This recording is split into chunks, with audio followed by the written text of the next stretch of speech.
It was an ordinary, unremarkable weekday. Everyone was rushing about their business, some to work, some to study. Our hero was no exception. Suddenly, a man passing nearby noticed strange clouds. Other people also looked up at the sky when they noticed that it had become too dark. Suddenly, a girl passing by pointed her finger upward and screamed in surprise, asking what it was. Mark didn't understand what everyone was looking at, so he turned around and looked where the girl pointed. The next moment, he realized what exactly had caused such great surprise and bewilderment among the people around him. The entire sky was covered with black clouds, through which a bright, strange light leaked in one place. Many people got scared and started to run away. Others fell into a daze.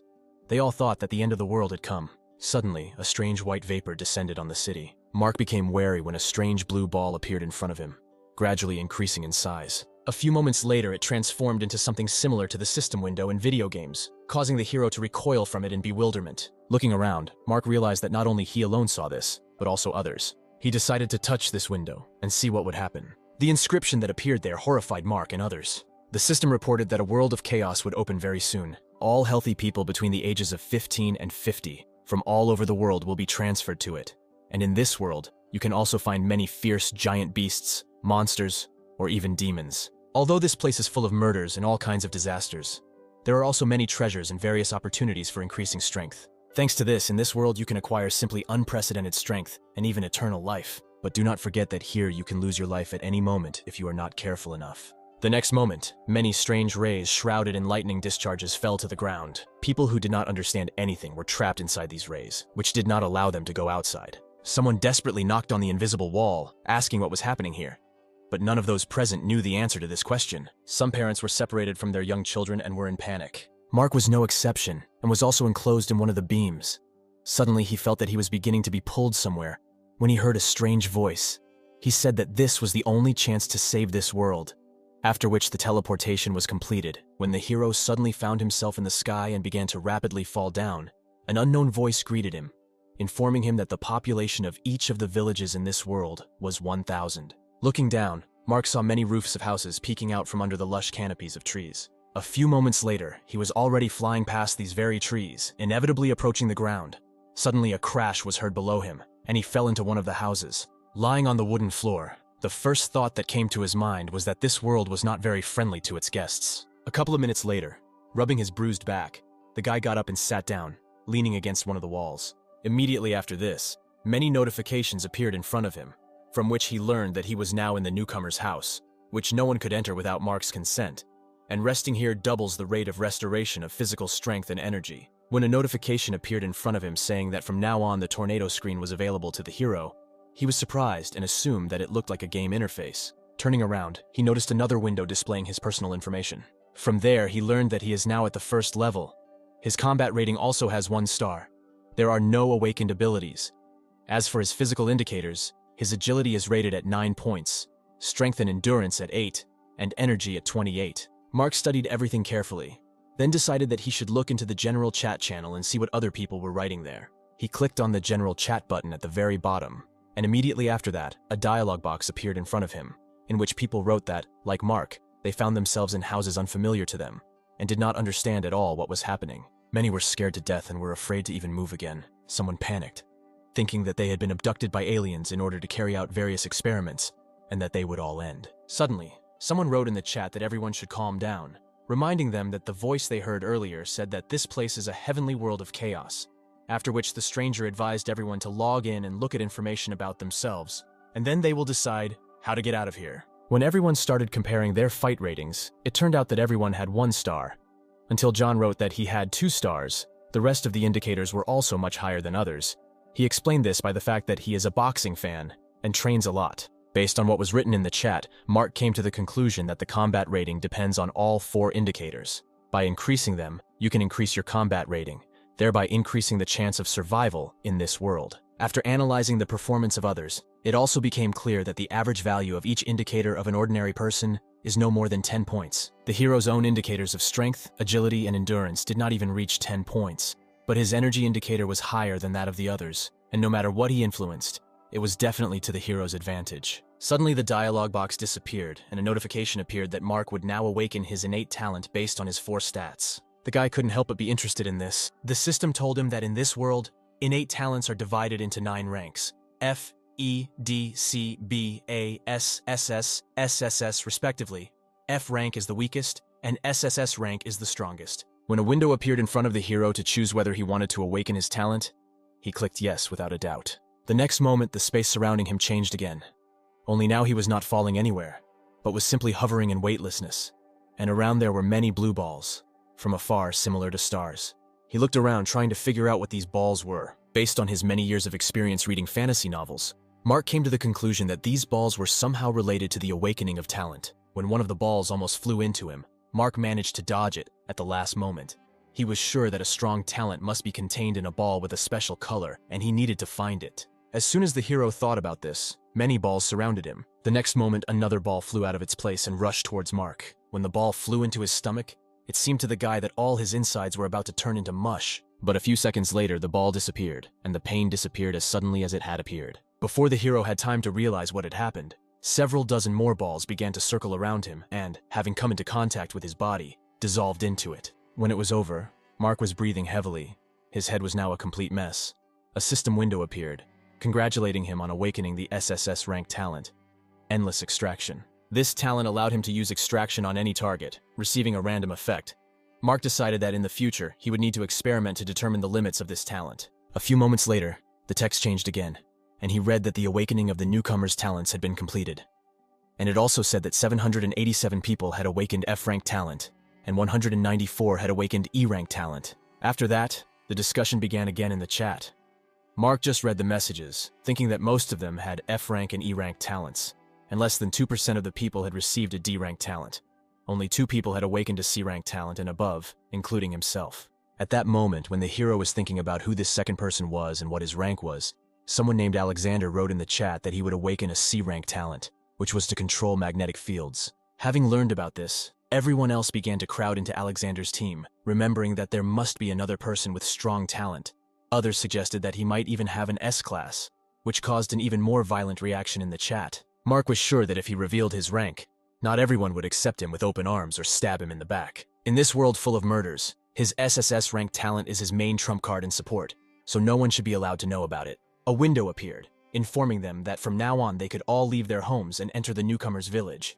And in exactly 10 seconds, their first test would begin, and those who did not meet the necessary requirements would be immediately eliminated. When the system reported that newbie weapons had become available for them to equip, Mark hurried to check and reach for the system window. More and more amazed at the similarity of this world to the game's. Pulling out the sword, he meticulously examined it. The system reported that this weapon gives 2 additional points to the attack power.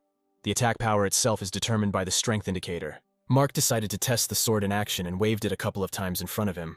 After that, the hero looked at his sword in surprise again, swinging it a couple of times. It seemed to him that he was capable of killing even a bull. And if in the future he was strengthened by 30 units, he could become incredibly strong. Thinking about how to improve the sword, the hero came up with an amazing idea to test his talent on this sword. The hero's energy instantly enveloped the weapon. When he waved it again, a large amount of dust rose into the air. In the next moment, the system reported that the endless extraction was successful. Mark managed to extract the rust and sediment from the sword, so it turned into a refined steel sword that adds 5 points to attack power. The hero carefully examined his updated sword, amazed that just one use of his talent not only increased the level of this sword from 0 to 1, but also increased the attack power. He decided to use his talent again on this sword and see what would happen. For a minute, Mark stood with his sword raised, expecting that something was about to happen. But contrary to his expectations, a miracle did not happen. The system reported that the quality of the target was too low. The extraction limit had been reached. Exhaling in disappointment, the guy thought that he could have guessed that a skill might have a limit. If he could constantly improve an item using his skill, then it would be cheating. Mark gripped his sword tighter, intending to test what he was capable of after the upgrade. After one swing of the sword, a deep cut appeared on the wall opposite which the hero was standing. With a satisfied smile, Mark looked at the sword, confident that his weapon was much better than everyone else's. Voices coming from the street attracted the hero's attention. Turning his head towards the door, he listened carefully to the conversations. After standing like that for a couple of minutes, the guy decided that he should also go outside and look around. The next moment, holding the sword, he took the first step into a new world unknown to him, full of hidden dangers. Once outside, Mark looked warily at the other people. Nearby, someone was complaining that this world was too cruel, since they were given only 7 days to complete the test and increase their level to 10. At some point, the hero realized that all the people were flocking to a large blue portal a couple of 100 meters from their houses. No one dared to go inside. The bravest ones came closer, hoping to hear some sounds from the other side in order to understand how dangerous it was there. Mark followed the crowd, approaching a mysterious portal. He assumed that this was the exit from the village of newcomers, beyond which lies a world of murder and bloodshed. Looking at the alluring blue glow, he wondered who would be the first to dare to step into the unknown. Suddenly there was a loud sound from behind, as if something was collapsing. This attracted everyone's attention, and people turned around, anxiously peering into the distance through the rising column of dust. As it settled back to the ground, people could see a man standing in the middle of a small crater. Having looked closely, Mark recognized him as Ivan, whose combat power from the start was 2 stars. The people who approached him looked at him enthusiastically, shouting that he was very strong and tough. The man was flattered by such attention to his person. He smiled and said that his D-rank talent of frantic strength could triple his strength when used. Mark remembered that Ivan had previously said that he had 18 power points. If they were tripled, then this figure should increase to 54.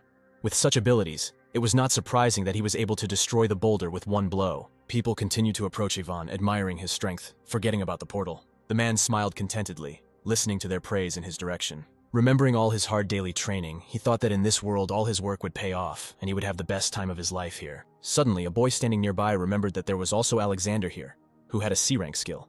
He was interested to know how strong he was. Ivan grimaced with displeasure. He did not understand what was so special about a C-rank talent.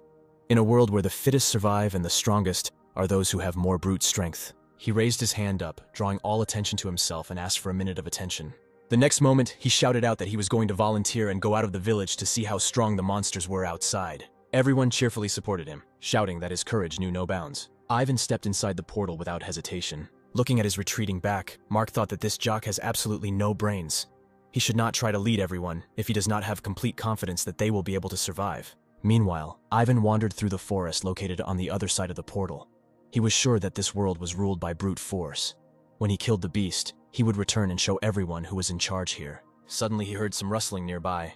The man turned around, looking for someone. Confident that the enemy was nearby, he took a defensive stance. Suddenly, he felt danger coming from something behind him. Ivan slowly turned around, trying to suppress his feeling of fear. He attacked a monster that was several meters taller than himself, but it didn't seem to feel anything. A system window suddenly appeared, reporting that Ivan had been killed by a level 1 beast, a bloody rabbit. Afterwards, the system reported that the animals also have a combat rating. The first level is equal to 3 stars, the second, 4 stars, the third, 5 stars, and so on. And that now they are being held back by a protective barrier installed around the village. But in 7 days it will disappear. Mark was surprised that Ivan was killed by the weakest level 1 beast in less than 5 minutes of being there, which means that the difficulty of surviving in this world is much higher than he originally thought. He also realized that the system would not allow newcomers to simply sit in the village, having previously reported that soon the protective barrier would fall and monsters would penetrate here. Mark also realized that there had to be some way to successfully pass this test. There was no point in the system giving them something they couldn't handle. Suddenly, someone raised their weapon up, attracting attention, and shouted that they could not just sit and wait for their death. They needed to kill monsters and become stronger. Someone supported him and suggested that they create groups. After that, everyone began to voice their skills and characteristics, uniting in suitable groups. After some time, several teams approached the portal. Some who had not yet chosen their partners stood on the sidelines. Having made a plan, one of the teams decided to go in first. Mark was among the singles who had not yet decided who they should team up with. A guy approached him and suggested joining a group, but the hero refused this offer and resolutely headed towards the portal. Squeezing the hilt of his sword, he thought that working together was undoubtedly a good option, but not for him. He had to hide his skill until he became strong enough. He counted down 15 minutes after the first team entered, and, deciding that this should have been enough, decided to go in next. His goal was to raise several levels and become stronger. After he passed through the portal, the hero found himself in a dark forest. Mark carefully looked around. He did not know what dangers could await him in this unfamiliar world, except for ferocious monsters. The further he walked, the more it seemed to him that he was in primitiveness. He wouldn't even be surprised if a dinosaur appeared from the nearby bushes. Suddenly he smelled a strange smell, but he couldn't figure out its source. Walking forward to where the smell became stronger and stronger, he saw someone's body in a pool of blood. Taking a closer look, Mark realized that it was Ivan who entered here first. The hero was not surprised by something like this. The man acted too recklessly and overestimated himself, which led him to such an end.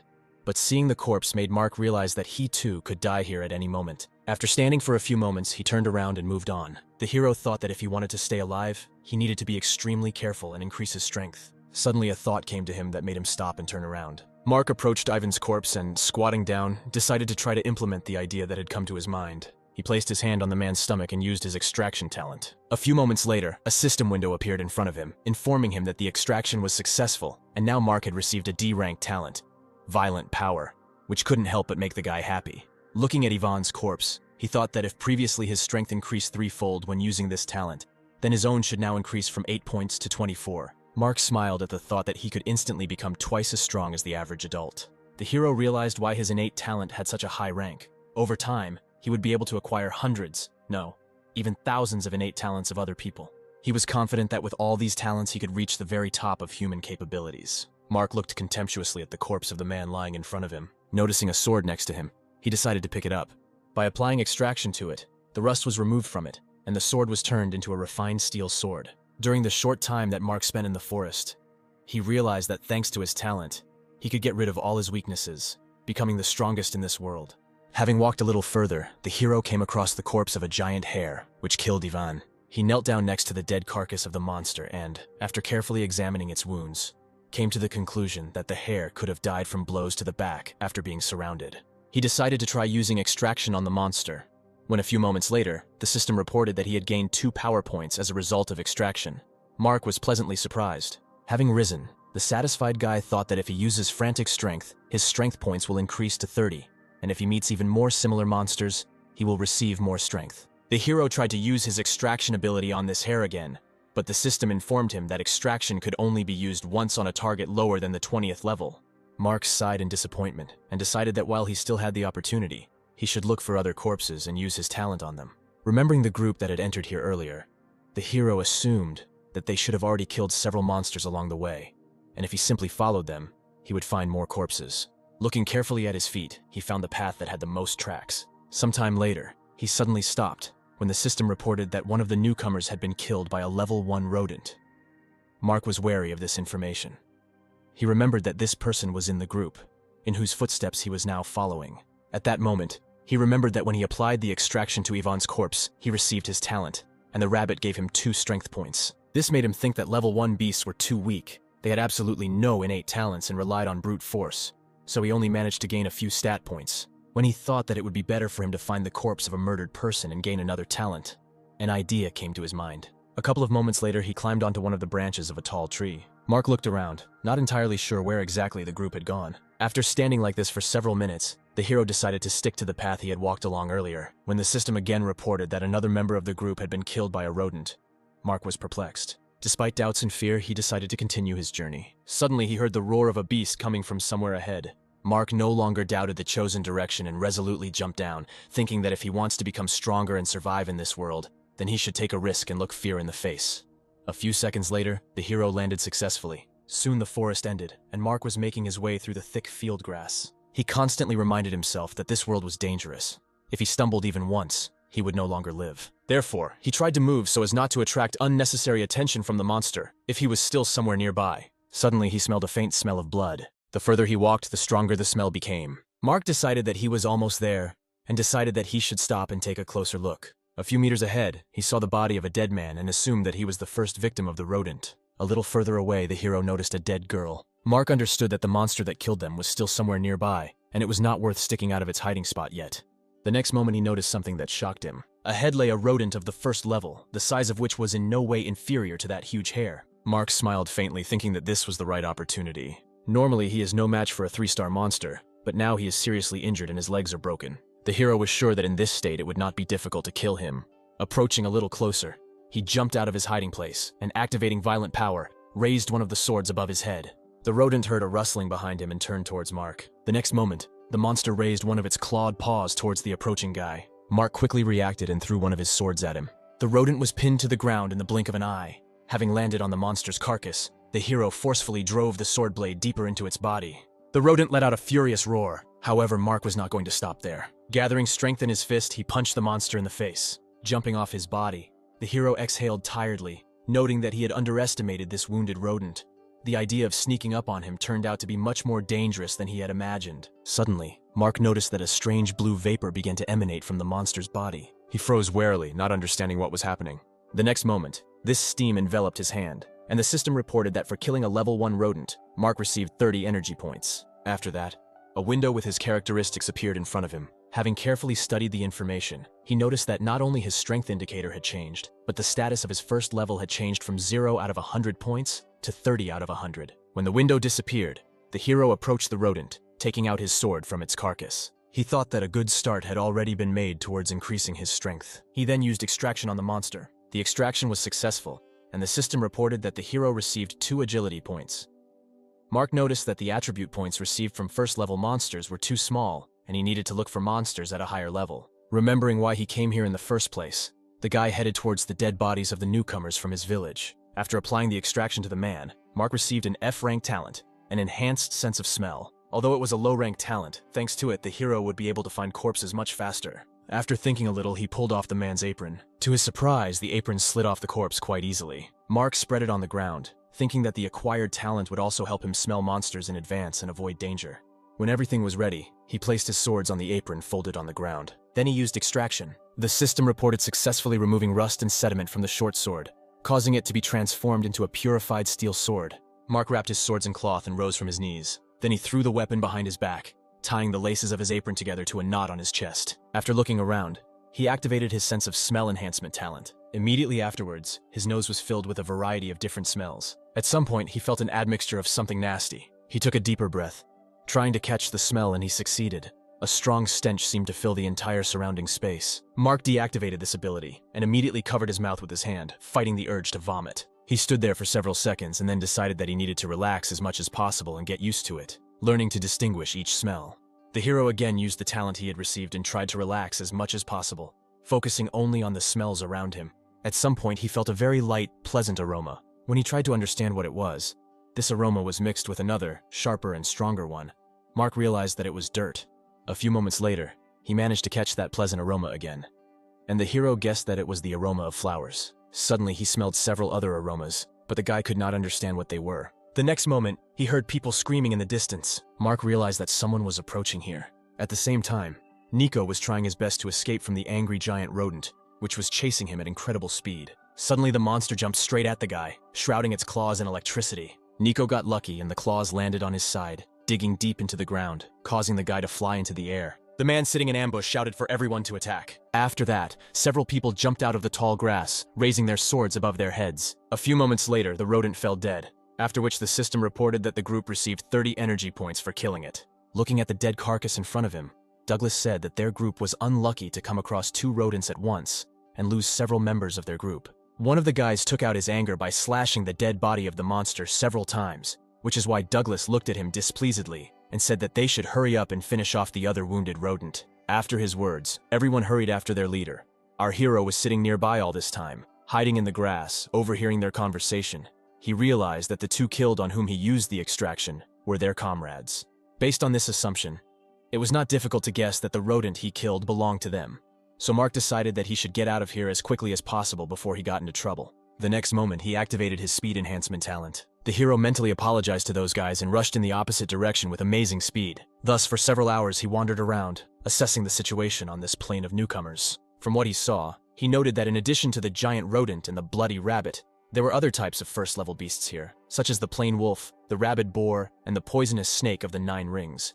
Having stumbled upon another carcass of a rabid boar, Mark tried to use extraction on it, but the system reported that the extraction was unsuccessful, because after 3 successful extractions of the same animals of the first level, the limit was reached. The guy sighed in disappointment and remembered that he had already used extraction 3 times on all the animals except the snake of 9 rings, and now he needed to focus on finding it. Then he turned his gaze to the dead body of one of the newcomers. The hero knelt down next to him and began the extraction, reflecting on the fact that 7 deaths had been announced in the last hour, but he only managed to find 1 corpse. Although he found it strange, he decided not to dwell on it. The extraction was successful, and he managed to acquire the talent for improving vision. After looking at his stats window, Mark saw that his strength, agility, and endurance parameters had increased greatly, and his strength was now rated at 2 stars. The hero smiled contentedly. Now he was confident that he could defeat the first-level beast alone. Suddenly he smelled a strange smell and became alert, trying to figure out what it was. However, when Mark realized that it was the smell of the 9-ringed snake, he relaxed and smiled contentedly, thinking that luck was favoring him today. Using his acceleration skill, he ran, following the scent. Along the way, the hero smelled something else, similar to flowers or fruits. A few minutes later, he saw a huge snake on one of the tree trunks, and below there was an unusual flower, from which this pleasant aroma emanated. Mark stopped and hid behind a tree at a safe distance from the monster. He suggested that since the snake of 9 rings protects this plant with an unusual aroma, then it is clearly here for a reason. Turning his gaze from the flower to the snake, the hero thought that this was a pretty good opportunity to try his strength on this monster, which is the strongest among other first-level monsters. Mark smiled to himself and reached for the swords behind his back. At the same moment, the snake of 9 rings, who had been peacefully sleeping until then, opened its bright azure eyes, noticing someone else's presence. Rising up on the branches, she began to peer in the direction where our hero was. The next moment, she rushed straight at Mark. He managed to jump away when the snake approached him and broke the tree trunk. The hero did not understand what was happening and why it was so slow. After a few seconds of thought, he assumed that this snake was so sluggish because it had recently eaten its prey and was now digesting it. Mark decided not to hesitate and pulled out one of the swords. Using the strength enhancement talent, he turned towards the 9-ring snake and attacked it. But these blows did not cause her any damage, and she continued to rapidly approach her prey. Mark did not expect this and fell into confusion. When the snake came close to him, opening its mouth, he struck it again. But the scales of the monster were too strong and did not give in to his sword. Suddenly, a powerful tail of a 9-ringed snake appeared behind him, which the hero noticed too late. Mark didn't have time to do anything when he felt a strong blow to his back and fell to the ground. When his back, burning from the impact, collided with a hard surface, the guy let out a short cry of pain. Before he had time to really come to his senses, the snake of 9 rings again opened its wide mouth over him. Mark prevented the snake from devouring himself by plunging the blade of his sword into its roof. Furious with pain, she threw her head high into the sky, pulling the guy along with her. To prevent himself from falling from such a height, he grabbed one of her front fangs, still holding onto his sword. Finding the right moment, he pulled it out and cut the body of the 9-ringed snake. While in the air, he attacked her body several more times, cutting it into many pieces. Lastly, he attacked the snake's head, finally finishing it off. When he was on the ground, the system reported that he had received 40 energy points for killing the 9-ringed snake. Mark looked at the monster's chopped body, thinking that if it weren't for his full stomach, he would not have been able to deal with this snake so easily. He decided to cut open her stomach and see what was there. The next moment, Mark saw a man covered in the monster's gastric juice. Looking at the dead man, the hero was once again convinced that in this world of chaos everyone can die. The only difference is how exactly you die. The predator feeds on prey, and the fittest survives. These are the laws of this world. After standing there for a while, Mark sat down next to the corpse and used extraction on it. The system reported that he had once again received the talent for improving vision, and 2 identical enhancement talents would be automatically combined, as a result of which the hero not only improved this talent, but also received the skill, the Eye of True Vision, capable of seeing the true essence of things. Mark didn't even suspect that something like this was possible, but it only worked to his advantage. He decided to use the skill he had learned to find out how it worked. Looking at the plant in front, the guy saw a system window, from which he learned that it was a red snake fruit of the 1st level, which increases stamina and resistance to poisons. Mark approached the flower and picked the fruit from it, smiling contentedly. Thanks to his new skill, he will be able to easily obtain information about all things unknown to him, and will give him a great advantage in the future when collecting useful resources. Without much thought, he took a bite of the fruit. It turned out to be very sweet and pleasant to the taste. A few seconds after this, the hero felt a strange feeling spreading throughout his body, after which the system reported that Mark had received 8 stamina points, and his resistance to poisons had increased by 100%. The hero thoughtfully touched his stomach, thinking that 8 stat points could be obtained after extracting from 4 killed monsters, so it would be great to find more such fruits. Mark used the Eye of True Sight skill again to check if this plant had other uses. The system reported that this spiritual plant accumulates the essence of heaven and earth. After collecting the red snake fruit, the leaves of the flower will automatically wither and become useless in a few days. The hero decided that he could not let the spiritual plant disappear just like that, and knelt down next to it, using extraction. The extraction was successful, and a red ball of spiritual plant essence appeared in his palm, the use of which would give Mark 2 stamina points. He smiled. His guess was correct. The plant on which the red snake fruit grows cannot be useless. The hero ate the red essence ball without hesitation, after which his power level was raised to the peak of the 2nd star. Mark was pleased. He did not expect that he would be so lucky and be able to reach the top of the 2nd star in the shortest possible time, and now he could try to fight the 3 monsters of the 1st level alone. He gripped the sword tighter as an idea came to him, which was to use the 9 rings extraction on another snake, and then he could leave the rookie village. Mark decided to head to larger lands to find other monsters and become stronger. Suddenly, he noticed several impressively sized stones flying towards him. The hero jumped to the side, leaving the line of attack. He jumped onto a nearby tree, intending to determine who had set up the ambush. However, once he was on the highest branch of the tree and looked ahead, Mark realized that no one had ambushed him. Another nine-ringed snake was fighting someone nearby. On her head was a boy unknown to the hero, holding a sword stuck into the snake's muzzle. At the same time, a man in the air raised his sword above his head, intending to cut the monster's body. His comrades stood below, holding their weapons ready. One of the girls held a beam and tried to aim at the weak point of the snake. Sam, who was their leader, shouted for everyone to attack, and everyone followed his order, plunging the blades of their swords into the body of the nine-ringed snake. Mark watched closely what was happening. He was surprised when he saw Sam here. The hero remembered this guy because he was one of the 17 people with a D rank, and also with the ability to control light. Their combined attack only angered the snake more, and Sam was thrown back as its body flew upward. The girl with the bow hurried to her leader, excitedly asking if he was okay. He replied that she should not worry about him, and quickly finish off the snake while there was such an opportunity. After his words, everyone again rushed to attack. Standing aside, Mark came up with the idea of using his eye skill on the living snake of 9 rings. Thus he learned that the only feature other than the fact that this snake was extremely poisonous was the chance of prey equal to 1/10 of 1%. Mark was disappointed with the information he received. He expected to find something more useful. A sudden flash of light forced him to cover his face with his hands. A few moments later, everything stopped and Mark was able to see Sam's group standing near the corpse of a huge snake. Some were annoyed that they received too few energy points compared to others. Alicia, who was near her leader, began to bandage his wounds. Mark considered this the right moment and decided to climb down from the tree. His landing was not noticed by any of the guys. At some point, Sam's body was enveloped in a green glow, and all his wounds were healed. When his group members asked what happened, he replied that his level had increased. Everyone began to joyfully congratulate their leader, who was finally able to break through to the 2nd level. During this time, Mark managed to get closer to them and hid behind one of the tree trunks, where it would be difficult to notice him. Having used the Eye of True Sight on Sam, he learned that his strength, agility, endurance, and energy parameters had 20 points each.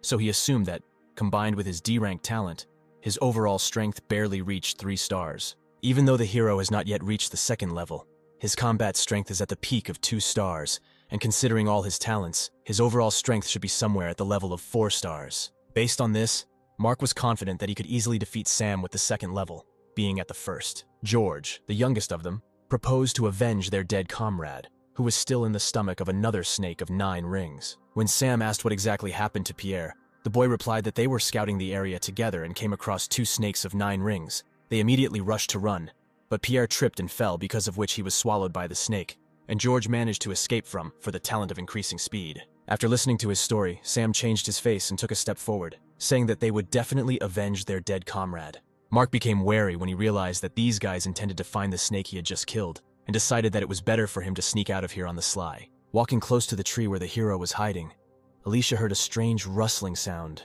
and without hesitation released an arrow. Stunned, Mark froze in place when the arrow pierced the barrel, flying a couple of centimeters from his face. Alicia pointed her bow at the tree she thought someone was behind and shouted for the stranger to come out. Mark had no choice but to howl, because most likely she had the talent of improving hearing. At the sight of the hero, surprise appeared on the girl's face, and she lowered her bow, saying his name. He asked in surprise how she knew his name, if they really knew each other. Sam looked at Alicia, asking if she knew this guy. She was embarrassed and actively waving her hands in a denying gesture, answered that it was not so. She just saw him in the chat. Mark was suspicious of her answer.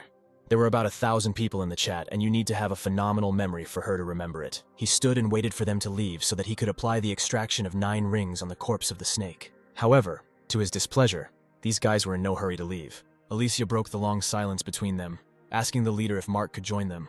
Since they had lost one of their comrades, it would be good to take him to their team. Sam looked at the hero appraisingly, thinking that the difference in the fighting strength of people and the local monsters was too great, so it was necessary to work together. So he needed as many people as possible to join him. He nodded to his thoughts and asked Mark to show his characteristics and talent. If he turns out to be useful, he will be taken to the team. Alicia looked at the guy with enthusiasm, saying that he was lucky to meet them, because Sam has a D rank and a 2nd level. If you follow him, you don't have to worry about anything. Mark spread his arms to the sides, answering that he preferred being alone. Having said this, he turned around and walked in the opposite direction. When Alicia wanted to follow him, Sam stopped her, saying that they do not force others to join against their will, and if he does not want to, then let him go. When all the members of her team turned around and moved on, the girl lingered for a couple of seconds, sadly looking at the back of the retreating Mark. Even though he doesn't remember her, she hoped that he would survive in this world. When their group approached the place where the other snake was supposed to be, everyone froze in shock. Someone chopped this monster into pieces. Among them, they noticed the body of their dead comrade. The amazed guys began to put forward theories about who was capable of something like that. One of the guys approached one of the stubs of the snake's tail, carefully examining it. After a couple of moments, Pavel called the leader over and said that, judging by the dryness of the bloodstains, it can be assumed that the snake was killed about 15 minutes ago, and not just killed, but with one blow. Sam walked further, looking around and noticed that there were only traces of one person. Although he did not know who it was, he was sure that this person was a loner and simply incredibly strong. Hearing her leader's words, Alicia excitedly asked if it could be Mark, since he was the only one nearby, and he refused to join them.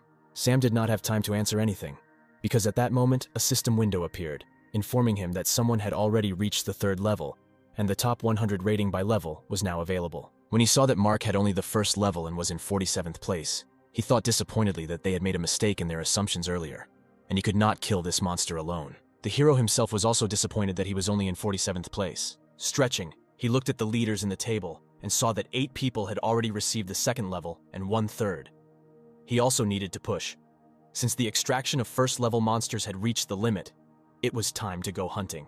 Suddenly, the system made another announcement, saying that the first one to reach level 10 would receive a gold chest, the second would receive a silver chest, and the one who reaches this level 3rd will receive a bronze chest. Mark was interested in such a reward system. In conclusion, the system added that the first 100 newcomers to reach the 10th level will also receive a chest as a reward, but they have their own ranks from the lowest, Dark Steel, to the highest, Mythical. The hero was sure that the higher the rank of the chest received, the better its contents. Therefore, he set himself the goal of getting 1st place. Using the acceleration talent, Mark went hunting for monsters. Luckily for him, he didn't have to look for his first opponent for long. On his way, he came across a 1st level Silver Wolf with 4 stars. In battle with him, the hero activated talents for increasing speed and frantic strength, dodging his deadly claws and inflicting equally dangerous attacks on him with his sword. But to his surprise, it didn't help. His skin was too tough, and his attacks had virtually no effect. He urgently needed to figure out how to get out of the situation and defeat him. Many thoughts were spinning in the hero's head, trying to form a shaky plan as the monster slowly approached him. Although Mark didn't know it, this wolf he encountered was very unusual. He had his own mind, and the animal was unhappy with the invasion of his territory, and he was wary of this guy, who was stronger than any person of the 3rd level being on the 1st. When the wolf jumped on the guy, he assumed that his weak point should be his belly. Mark did not miss such a great opportunity, and placed his blades right under the approaching monster. The next moment, he ran straight into the blade of his sword, and it went right through. The hero staggered when the huge carcass of a wolf hung on him. He threw the wolf off him onto the ground. Looking at him, Mark said that the wolf was the strongest monster he had ever encountered, and he was very sorry that he would die today. After these words, the hero raised his sword above his head, delivering the final blow to the wolf. Immediately after this, the system reported that Mark had received the 2nd level, and all his characteristics increased by 10 points. At the same moment, his whole body was overcome by a pleasant sensation. When everything passed, he felt that he had truly become stronger. All his wounds had healed, and his state of mind had been restored. A few moments later, a Dark Steel rank chest appeared in front of him. Mark closed his eyes and prayed that he would get a rank 2 weapon. After that, he opened the chest that appeared in front of him. The chest immediately flew up and a beam of bright light enveloped the hero. A few moments later, a 2nd rank weapon appeared in front of him, a Blood Wolf combat sword, increasing the chance of injury by 100%. Holding his new sword in his hand, Mark was confident that now he was not afraid of meeting other stronger monsters. Just as he thought this, a few moments later he was surrounded by a whole pack of wolves. The wolves approached him, growling angrily, but Mark was not afraid. He just grinned, thinking that these wolves had come very well, and he would be able to try his sword in battle. The next moment, he swung his sword, attacking one of the wolves. At the same time, sneaking up from behind, another attacked Mark. The hero noticed this wolf when he almost overtook him. Quickly turning around, he plunged the blade of his sword into the monster's chest, piercing right through it. Giving the wolves a contemptuous look, Mark said that they were no match for him, after which he launched several lightning attacks when several wolves rushed at him at the same time. Not even a minute had passed before the entire flock was killed, and among the many corpses stood only Mark, who had not received a scratch. He noted that after leveling up, his speed and strength increased significantly. But the guy was annoyed by the fact that he still had not had the opportunity to reveal all the secrets of this place. But this world, over and over again, never tires of reminding him that this is not a dream, but the real world. Taking one last look at the wolves he had killed, the hero turned around and moved on in search of other monsters. He was determined to gain strength and become the strongest person here in order to find a way out of this nightmare. At the same time, Sam's group came across another monster, but the guy was able to deal with him in a couple of moments without receiving a single injury. The leader's increased strength was admired by other group members. When the system suddenly announced that Mark was the first to kill a mutated monster and received 1 prestige point, everyone was shocked and did not understand how he did it. Someone suggested that mutated monsters are not that strong. Even their leader can easily deal with one of them. However, a few moments later, several system notifications arrived, reporting the death of 4 newcomers from the clutches of mutated monsters. Sam was amazed that among those killed was a person with level 2. In fact, these monsters are quite strong and they should be more careful in the future. When the next window appeared, from which they learned that the ranking had changed and Mark was now in 5th place, everyone was even more amazed. But Sam decided not to focus on this strange guy and told his guys that they needed to continue hunting. If they didn't, they want to fall behind. Meanwhile, the tired hero sat on the mountain of corpses of the wolves he had killed, raising his head up and watching the clouds passing by, the color of which changed from orange to red. Suddenly a notification came from a group chat. Someone asked for help. All members of the group of the boy unknown to Mark died, and only he managed to escape. The next message described in more detail that a person of the 2nd level and 4 of the 1st were killed. The strength of the beast that attacked them was simply terrifying. It was much stronger than the beasts of the 2nd level. The message also indicated the location where the survivor was located. Mark imagined a map in his head. The place was not that far from him. If he hurried, he could get there in 5 minutes. He was wondering whether he should go there or wander around here some more. In the end, the fact that it was a mutated beast outweighed all his other speculations, because for killing it, the hero would receive 2 to 3 times more energy than for killing ordinary animals. Using acceleration, Mark arrived there in even less than 5 minutes. Sniffing, he recognized another smell, besides dead bodies and a fanged boar, although he did not encounter it so often. But this smell definitely belonged to a bloody rabbit. The hero decided that he was simply mistaken because different types of animals usually do not appear in one place. Before looking around, he decided that it was worth using extraction on the corpses. Mark was perplexed when he managed to extract only 2 agility points instead of talent. This seemed strange to him, and he decided to reapply the extraction. Contrary to his expectations, a red system window appeared, indicating that the extraction had failed. Mark looked at his palm in confusion. The last time something like this happened was when he reached the limit of level 1 wild beast extraction. But what's the matter now? He tried to extract the talents of others, and he managed to once again acquire the talent of enhancing smell and increasing endurance. Mark assumed that he had previously failed to extract the talent because he already had one, and this person had this talent of a lower rank than his. For a long time, he decided not to bother with it and just take everything he could, after which he reached for the sword lying nearby. Mark was thinking that with the new stamina enhancement talent he had acquired, he now had all the innate talents for all 4 stats: strength, agility, energy, and endurance. His reasoning was interrupted when the hero noticed a staff a little further away from him, and nearby there were traces as if someone was being dragged. Mark frowned. It seemed strange to him because a fanged boar has no need to drag a person somewhere. A sudden realization made him horrified. A boar would not drag the body of its victim somewhere unless he was going to eat it. Applying acceleration, Mark rushed towards the beast's hideout, hoping that he would be able to find the body and extract the innate talent of this person before he was devoured. In a matter of moments, the hero found himself at the entrance to a cave that emanated danger. Mark decided that he was just making things up, because the fanged boar was only a mutated beast of the 1st level. With its current strength, it would not be so difficult to defeat it. Sensing someone's approach, the 9-ringed snake instantly reacted and rushed towards the entrance with a terrible hiss. Mark managed to dodge her attack, however. The system window that appeared put him in a stupor. In front of him was a mutated snake of 10 rings of the 1st level, which not only had 5 stars, but also the ability to create a poisonous cloud. The hero reached for his sword. He was at a loss. For the first time, he came across a beast with 5 stars. The mutated wolf he killed was at the same level, but its strength was only 4 stars. Dodging another furious attack from the beast, he decided that he should be extremely careful. However, the next moment the snake released poison from its mouth directly into Mark's face. He instantly covered his face with his hands, trying not to inhale the poison. However, the next moment, Mark felt terrible pain in his eyes and dropped the weapon, covering his eyes with his palms. Feeling that the victim was vulnerable, several different animals simultaneously rushed at the hero. Mark heard that someone was approaching him. When he tried to see who it was, he realized that the snake's venom had affected his eyes, and now he could see practically nothing.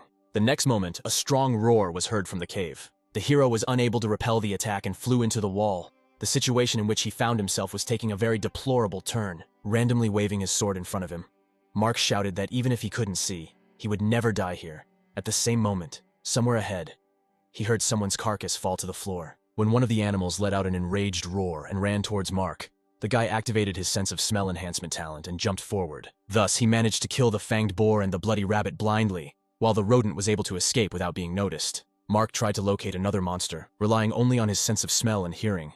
When the snake attacked him, he was able to jump away because he was expecting it to attack from behind. Grabbing his sword tightly, Mark ran straight at the monster with a furious cry. He managed to jump on the snake's head and plunge his sword into it. With every second, the blade pierced deeper and deeper into her skin, causing her to hiss painfully. When she fell limply, Mark got off her and, leaning his back against her body, sank to the ground, thinking that if it weren't for his talent of endurance, he would have died long ago.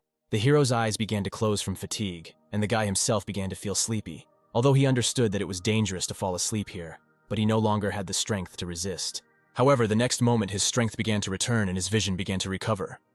Mark looked at his hands in surprise, not understanding what was happening. When the hero paid attention to the system window in front of him, he laughed loudly, covering his eyes with his hand. He was incredibly lucky because his level was increased after the death of the snake. Even if he lost his legs and arms, they would be restored with an increase in level. Having laughed off, Mark looked again at the system window, the message on which had already changed. For killing a snake of 10 rings, he received a chest with a reward. He decided not to hesitate and open it immediately, and was very happy when he received something useful. Afterwards, Mark rose to his feet and walked into the depths of the cave, carefully looking around.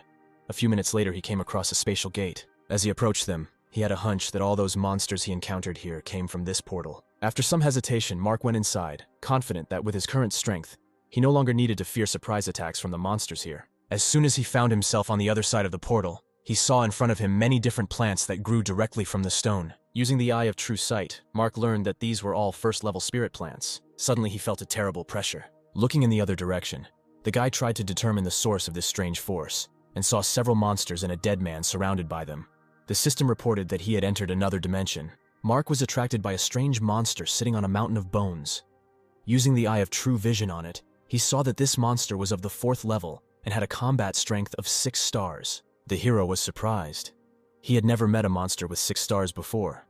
If we also take into account the fact that the skills and talents of this monster are hidden, then we can assume that its strength is equal to 7 stars, if not more. Mark couldn't help but pay attention to the strange weapon of this monster, which made him feel uneasy. The scythe emanated too much of an ominous aura. The monster itself also looked very intimidating.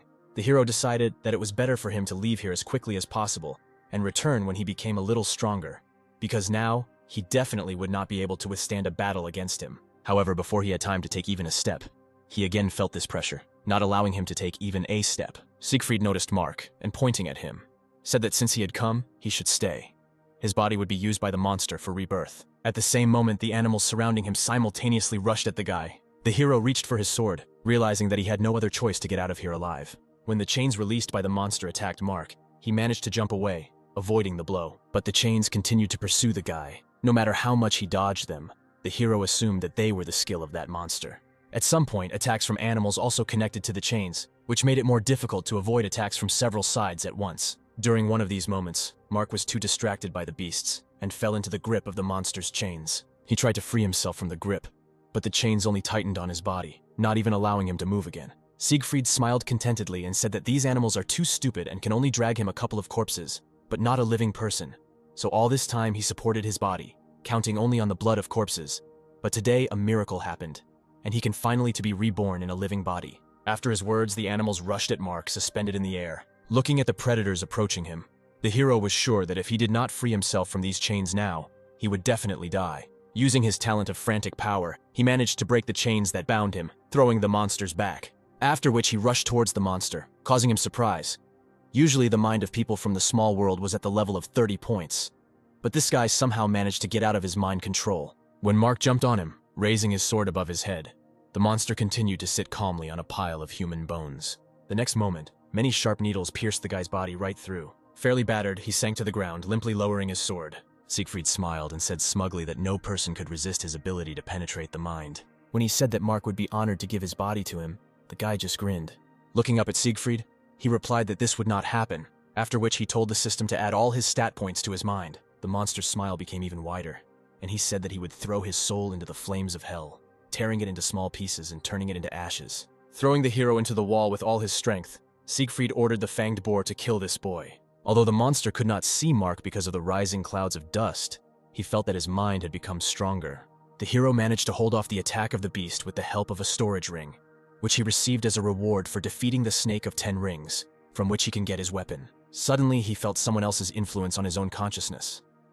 Siegfried said that even if Mark was able to temporarily escape from his control earlier, he was still no match for him. At the same moment, the animals rushed at him again, terrifying the hero. He needed at least a couple of seconds to get rid of Siegfried's influence. He watched what was happening contentedly, absolutely confident that a little more and he would get a new body. When his animals simultaneously fell to the ground, Siegfried was in a stupor. Mark was glad that a little earlier he had guessed to pick up the poisonous gland of the 9-ringed snake he had defeated. Even then, he assumed that it might be useful to him and applied poison to the blade of his sword. Having finally freed himself from the monster's influence, Mark said that he realized that Siegfried could not move, and now that all 3 mutated beasts were dead, he would not be able to protect himself. The monster said irritably that the hero used some dirty methods to gain an advantage over him. The next moment, he pointed his staff at the guy, still sitting on a mountain of bones. However, Mark was faster and dealt with the monster in a couple of precise swings with his sword. The system informed him that for defeating the evil creature, the hero received 200 experience points, 10 justice points, and completed a hidden exam, as a result of which he became a first-level judge.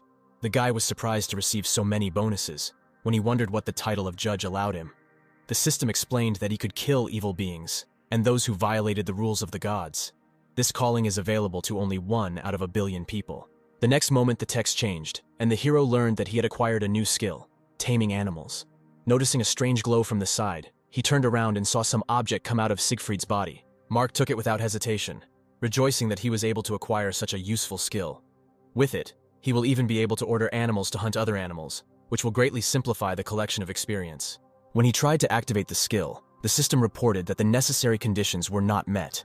Only a D-rank innate talent of mind enhancement combined with a beast taming pill could activate the beast taming skill or talent, related 6 senses. Mark thought about it. These conditions for activating an acquired skill are too difficult to fulfill. Even the lowest level of this skill will need a mind enhancement talent and a pill. He decided to rummage through the corpse's belongings in the hope of finding this pill, or at least its recipe. After going through all the things, Mark still couldn't find anything, which made him very angry. Sighing heavily, he decided to move on to extraction. After using extraction on the monster's corpse, he received a D-rank talent, mind enhancement, 3 points of strength, and 3 points of agility. The hero suspected that this monster's talent was related to the mind. In the future, he needs to beware of such attacks on the mind, because dealing with them is much more difficult than dealing with animals. After activating the mind enhancement talent, he moved on to creating a divine seal, and with another new skill, he moved on to creating a divine seal. The system reported that the creation was successful, and he received the 3rd rank skill, taming the beast. But this was not enough. He still needed to acquire the talent associated with the 6 senses, or find a way to create a pill to activate it. Placing his hand on the floor, he applied the property of your ring to the flowers in front. When all the plants were successfully obtained, Mark was delighted. His experiment was successful, and with the strengthening of his mind, he can directly control the storage ring, collecting everything into it at once. Looking at his hand with the storage ring, the hero thought that it was quite convenient and could give him an advantage in battle. Having used the extraction on the corpse of a guy he didn't know, Mark acquired the talent of controlling fire. The hero smiled contentedly, thinking that if he became stronger, then in the future he would not even have to engage in close combat. He could simply attack with fire from afar. Without calculating the force, the flame in his hand increased in size and spread to Mark's clothes in an instant, spreading throughout his entire body. An hour later, the hero was already sitting by the fire he had made in the same cave and roasting the meat of one of the animals he had defeated, reflecting on the fact that everyone in the chat was too animated, discussing the hanging of levels. It all started when August told everyone that he had become one of the few to reach level 3 and returned to 9th place in the rankings. Other newbies started sending congratulations to the guy and admiring him for being able to overtake Mark. Some speculating that because Mark's name was grayed out and his rankings were starting to plummet, he might already be dead. Reading this, the hero remembered that the system warned that there was no access to the ranking table in this dimension. He decided that while he had the opportunity, he should take a break and recuperate in this place, and then continue the hunt. When Mark ate a piece of meat, he noticed that he not only gained several stamina points, but also regained his strength. The next moment, everyone received a system notification, which said that Mark had found a little trick. Eating cooked meat restores strength faster. As the discoverer of this trick, he receives 10 reputation points. No one had time to recover from the shock that the guy who was considered dead suddenly showed up when the system reported that from that moment, the trading clan became available. Someone began to wonder how they could eat cooked food if they had absolutely no fire. Someone asked for help, those who had the skill of handling fire. While devouring another piece, Mark wondered if he could sell the cooked meat. A few minutes later, other newcomers received notifications that the hero was ready to exchange 3 kilograms of cooked meat for the corpse of one beast. Those who had the bodies of dead animals on hand decided to make the exchange. Some were distrustful of this, but when the corpse of the beast actually began to disappear, and then the promised piece of meat appeared in its place, all doubts were dispelled. People began to massively exchange the corpses of animals they had killed for cooked meat. Mark was incredibly happy that his adventure was a success. He extracted skill points from the animals he received while sitting in one place. If this continued, he would not even need to hunt the animals himself. Suddenly, August wrote to him, asking him to send him 6 kilograms of cooked meat, because he was several positions higher in rank than Mark. The hero didn't like this guy's brazen request. Smiling, he wrote in the chat that the amount of meat was limited and whoever had time ate it. The chat was again bursting with a number of messages. Everyone was surprised, because for the first time Mark wrote something in the general chat. The hero himself watched this with a satisfied smile on his face. For a couple of moments, he felt like a merchant with a hard heart. One of the newcomers decided to borrow Mark's idea and wrote in the group chat that he would exchange 50 kilograms of cooked meat for first-rank equipment. The hero looked at this message in bewilderment, thinking that he was mistaken, considering himself a merchant with a hard heart. This guy has a much larger appetite. While another argument flared up in the chat, Mark decided that he should try to sell other things by announcing that he was exchanging a rank 1 rookie's weapon for 3 spirit plants, 1 spirit fruit, or other rank 1 equipment. Mark drew attention to himself again. Many without hesitation decided to make such an exchange with the hero. Mostly everyone offered fruits or plants, but there was one person who offered rank 1 equipment such as a power bracelet in exchange for a sword.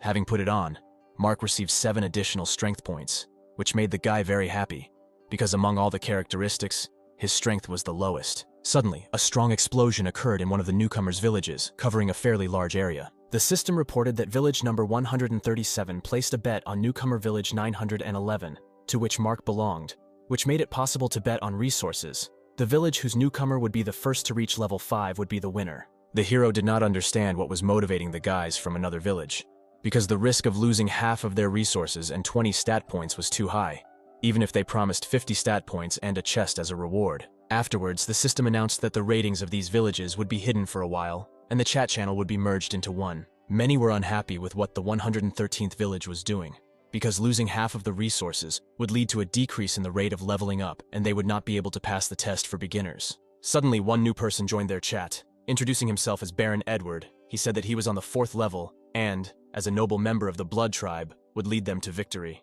As everyone began to praise his strength, the man grinned, answering that the Blood Tribe was strongest at night, and now he could deal with a level 4 monster alone.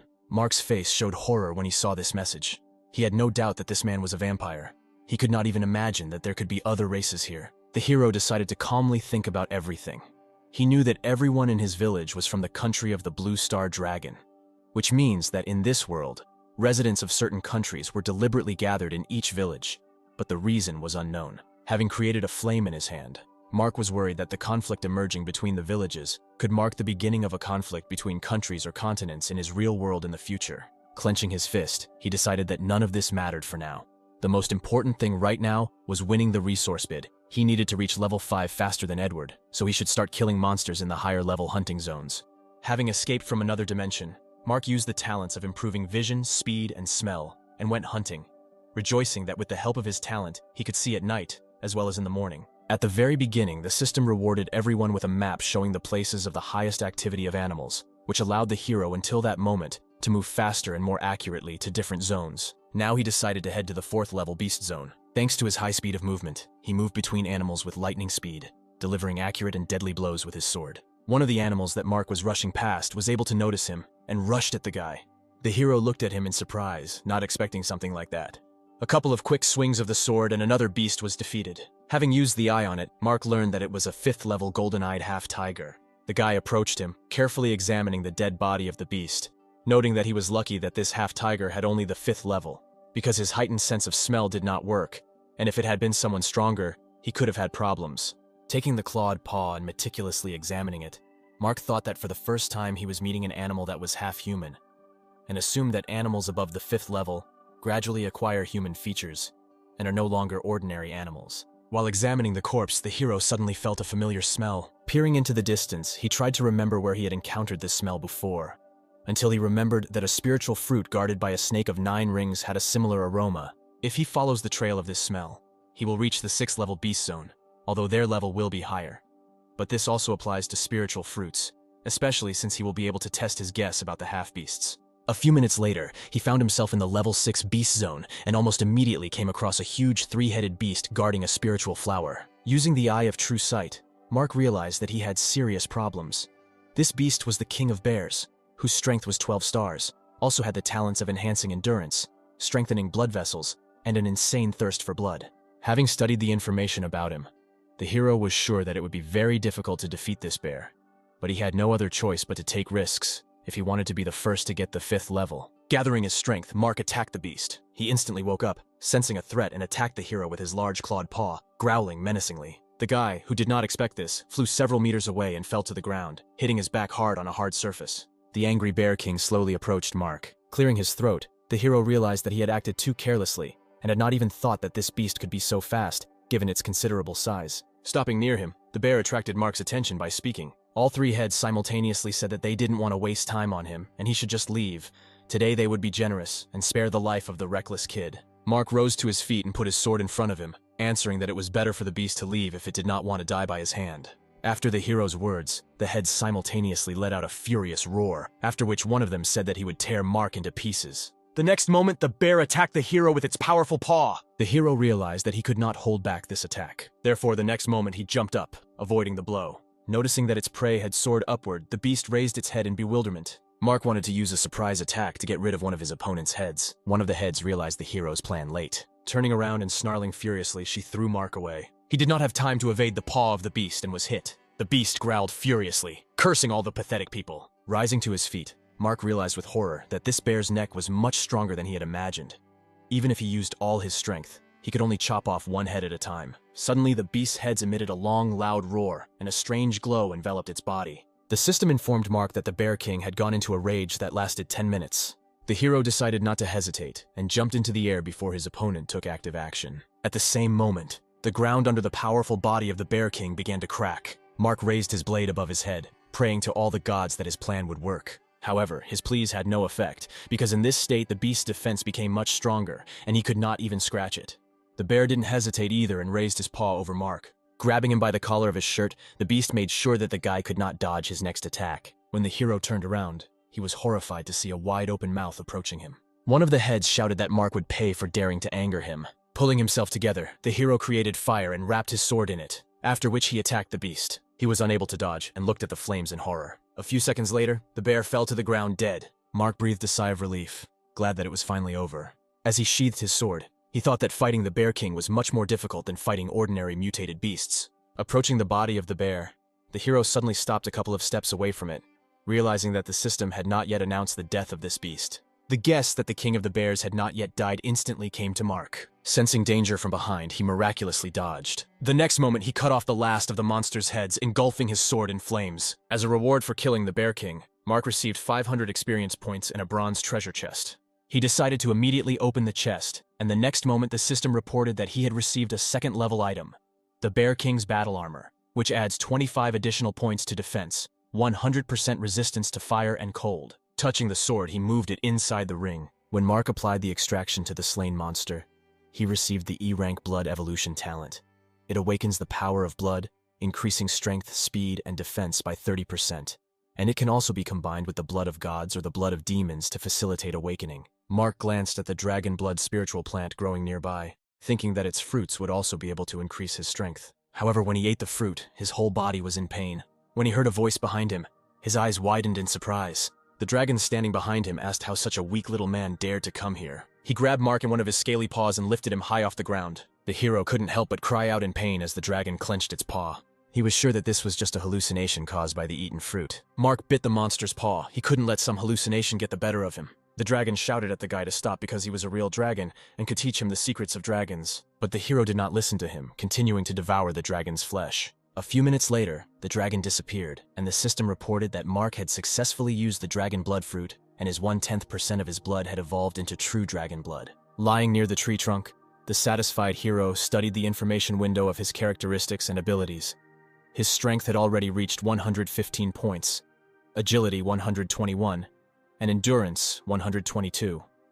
And the number of stars had reached 11. Despite the fact that he really wanted to sleep, the hero could not afford it, because he only had one beast left to kill in order to finally reach the 5th level. As he reviewed the progress of the other participants, a predator snuck up behind him, intent on devouring him. Marcus wrote that his leader had almost reached the 4th level, and their village was one step away from victory. To this message, they responded that Edward had just killed a high-level beast and received a lot of points, so there is no point in rejoicing ahead of time. Meanwhile, Edward told his team members that they could relax. Before dawn, he would reach level 5 in no time and lead them to victory. They praised Edward's strength, glad to have someone so strong on their side. while the enemy village could not boast of the same, judging by the fact that the highest level there was third. The system window that suddenly appeared confused everyone. It said that Mark from the 911th village became the first to reach the 5th level, and his village wins this challenge with a bet on resources. The guys from our hero's village could not help but be happy about this message and breathed a sigh of relief. Others fought the beasts when their stats increased by 20 points, greatly increasing their chances of winning. At the same time, the newcomers of the enemy village began to lose their 20 stat points and turned against Edward, shouting that it was his fault and that he needed to be killed. Mark received a notification that he received a golden treasure chest for winning the bet. He smiled and thanked the monster, who had stuck a sword in his neck, for coming to him at such a timely time. When the beast's carcass fell to the ground, the hero extracted 2 power points from it. Suddenly he received a message asking him to exchange a resource bid token for a refined level 1 steel sword. Mark considered this a rather lucrative offer and decided that there was no way he could miss it. He clicked on the button to accept the exchange. Having received this token, the system informed that this token appears only once in each newcomer village, and only the strongest have the right to use it. After reading this, Mark understood the reason why Klaus decided to sell him this thing. He simply would not be able to use it. Also, if they lost, then the punishment for losing for him would be increased several times. A couple of minutes later, Klaus asked when the hero planned to start the next bid for resources. Other newcomers also expressed their interest in this matter, offering to use this opportunity and defeat the other villages while they were in a mess. Mark was pleased that everyone believed in their next victory. After contacting everyone via video, he replied that when morning came and everyone was fully recovered, he would begin the next bid for resources. Everyone supported this decision and proclaimed him their leader. After cutting off the connection, the hero sighed, thinking that those guys thought too highly of him. The reason he decided to start the bet in the morning was because he wanted to reach the most dangerous area with the 10th level beasts. The guy threw his sword at a bird flying by. A few seconds later, the system reported that he had successfully killed a level 6 Dark Night Owl. An hour later, the hero found himself in a new zone. He had been wandering around for several minutes, but had not come across anyone. There was only sand and a strange fog. Mark was sure that the 10th level beast zone must be here. Even the activated talent of smell did not help him smell a single animal. The hero was confused and thought that something was wrong with the system. Suddenly the ground disappeared from under his feet, and he fell into a deep hole. Mark did not understand at all what was happening. Just a moment ago, he had not felt anything unusual or dangerous nearby. Looking around, he realized that due to the lack of walls, he didn't even have anything to grab onto. He urgently needed to figure out how to stop the fall, otherwise he would simply fall to his death. The next moment, he managed to roll over and activated his fire control skill, enveloping his entire body in it. As he approached the ground, he noticed a fairly large village in the distance. A terrifying aura emanated from this place, screaming of danger. A few seconds later, the hero was able to successfully fall to the ground. For about 20 minutes, he wandered around an unfamiliar place, and doubts crept into his mind that this was a zone of animals of the 10th level, because in addition to the absence of animals, there was a terrible smell of corpses, from which the hero almost vomited. Touching one of the dilapidated statues, Mark was very surprised, because his hand went right through. He guessed that it was an illusion. Looking at the village behind the statue, the hero assumed that this was one of the abandoned newcomer villages, because in appearance it was very similar to his village. And if he was right, then if the test failed, the same fate would await the newcomer village 911.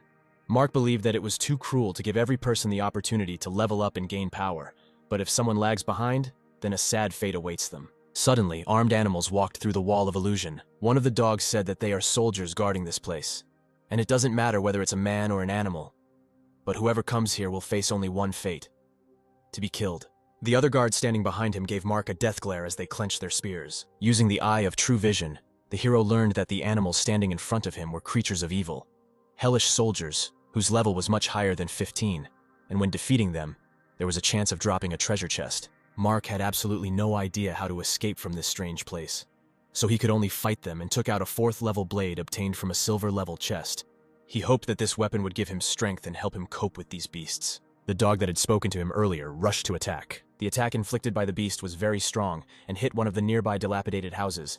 Scraps of stones and bricks flew into the air. Mark was able to avoid this attack by jumping upward. Jumping from rock to rock, he landed at a fairly safe distance from the enemy. However, the beast was very fast, and a spear was already flying at the hero. Jumping up again, dodging another attack, he decided to take advantage of the moment while the enemy's back was open and strike with a fiery blade. But the animal quickly reacted and blocked his blow with its spear. All this time his comrades were watching the battle. One of the dogs asked if their brother needed help.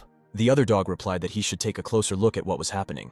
He was sure that their brother was playing with this man, deliberately missing the mark and revealing his flaws. The purpose of such actions was to make the boy think that he could really win. Mark was noticeably exhausted, trying to inflict at least one scratch on his opponent, and constantly dodging his retaliatory attacks. He did not have time to notice when the enemy approached him too quickly, and the fanged paw of the beast fell on his face. Mark was sure that for a few moments the beast simply disappeared, a second before the hero could strike him. And at that moment, when he froze in bewilderment, this clawed paw appeared as if out of nowhere. Having pinned Mark to the ground, the beast said that although the boy had some skills, it was time to end their fight, because they did not have much time. The next moment, the beast swung its spear at the hero. The sharp blade was already a couple of centimeters from the guy's body when the beast was pierced by the sword summoned from Mark's ring. The comrades of the dead dog, who had been watching calmly until that moment, could not believe what had happened, that their brother, and even lost to some weakling, was the first time in their memory that this had happened. Rising from the ground, Mark applied the extraction to the beast he had killed. The extraction was successful, and the hero received a D-rank talent, Dark Manipulation and Hellfire talent. He also rose to the level of a second-level judge and received a fragment of the Dark Seal. Looking at the seal shard in his palm, Mark said that he had gone through hellish training to learn how to control the weapon at a high level. He spent hours training with the sword, coming up with more effective techniques. After several thousand attacks, he finally managed to learn the perfect killing technique. Having said this, Mark looked bloodthirsty at the animals standing in front. Meanwhile, they were arguing among themselves about which of them would go and kill this impudent guy. But no one was eager to do this, coming up with various excuses. Looking at this, Mark realized that something was wrong. Their comrade had died, and they were acting as if nothing had happened. A sudden guess that the animal he had killed earlier was still alive came to the hero's head. But then he remembered that the system had already informed him about the death of this dog. So this was impossible. Suddenly there was a roar, and Mark felt warm currents of air behind him. His first thought was correct. That beast was still alive. When the animal released a powerful stream of air from its mouth, the hero managed to duck down. Having run a few meters back, he turned to the revived enemy and pointed his sword at him. His comrades who approached him said that his caution had become worse. He, stretching his neck, replied that he had not encountered people for a long time, and acted a little carelessly. Mark watched in surprise what was happening. He was sure that he had killed him. Turning his gaze to the guy, the dog said that he must be amazed because he received a notification from the system about his death. But the Eye of True Sight should have shown Mark their true name. The hero was horrified when he realized that this beast knew about the Eye of True Vision. Picking up his spear, he said that they were the guardians of hell, which meant that they came straight from there, and also that they could not be killed. After this, their bodies were covered with a green glow and their faces changed into a menacing grin. Mark was not at all frightened by these words, and he said that for a bunch of watchdogs, they had too much self-confidence. Enveloping the blade of the sword in flames, the hero ran towards the beast, shouting that if he could kill it once, he could do it a second time. The guard also rushed towards the guy. Once at a sufficient distance, he deflected Mark's attack to the side with his spear. A few moments later, he caught the hero off guard by moving behind him as he was about to strike. At the same moment, the first rays of the dawn sun appeared, attracting the attention of the guards. They decided not to linger and headed towards the portal, shouting to their brother, who was engrossed in battle, that their time was up and it was time for them to leave.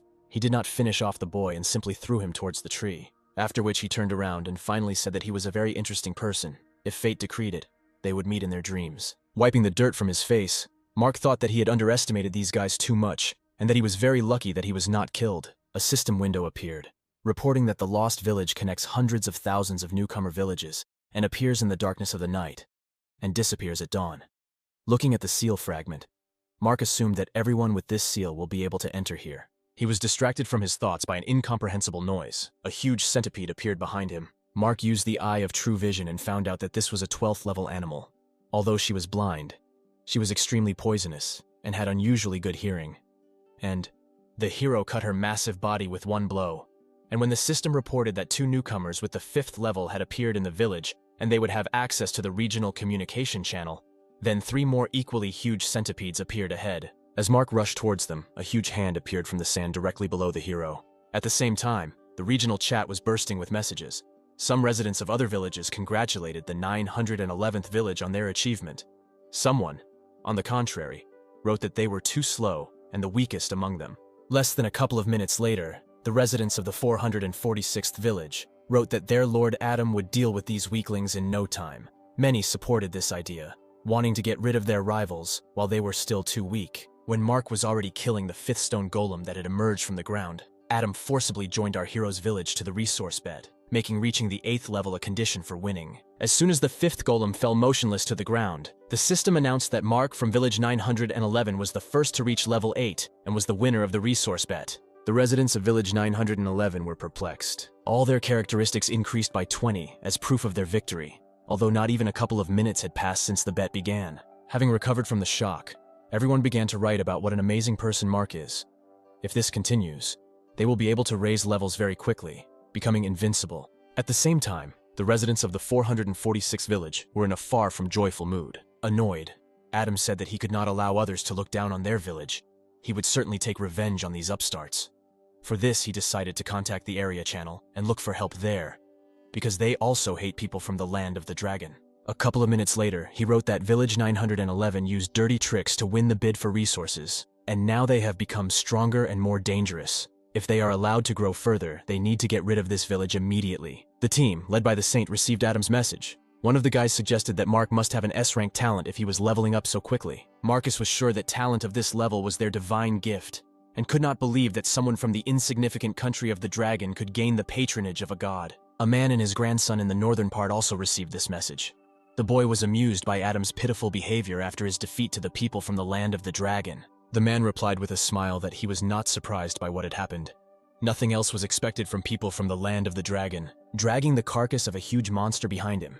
He explained that once he had already met people from this country, they were invincible. The group located in the 6th zone contacted their village leader and offered to use the bet token against Village 911. Jacob replied that first he needed to find out more information about Mark and asked to find a guy named Roman from Village number 5 to complete this task. He would easily agree because he was afraid that the people from the dragon country might surpass him.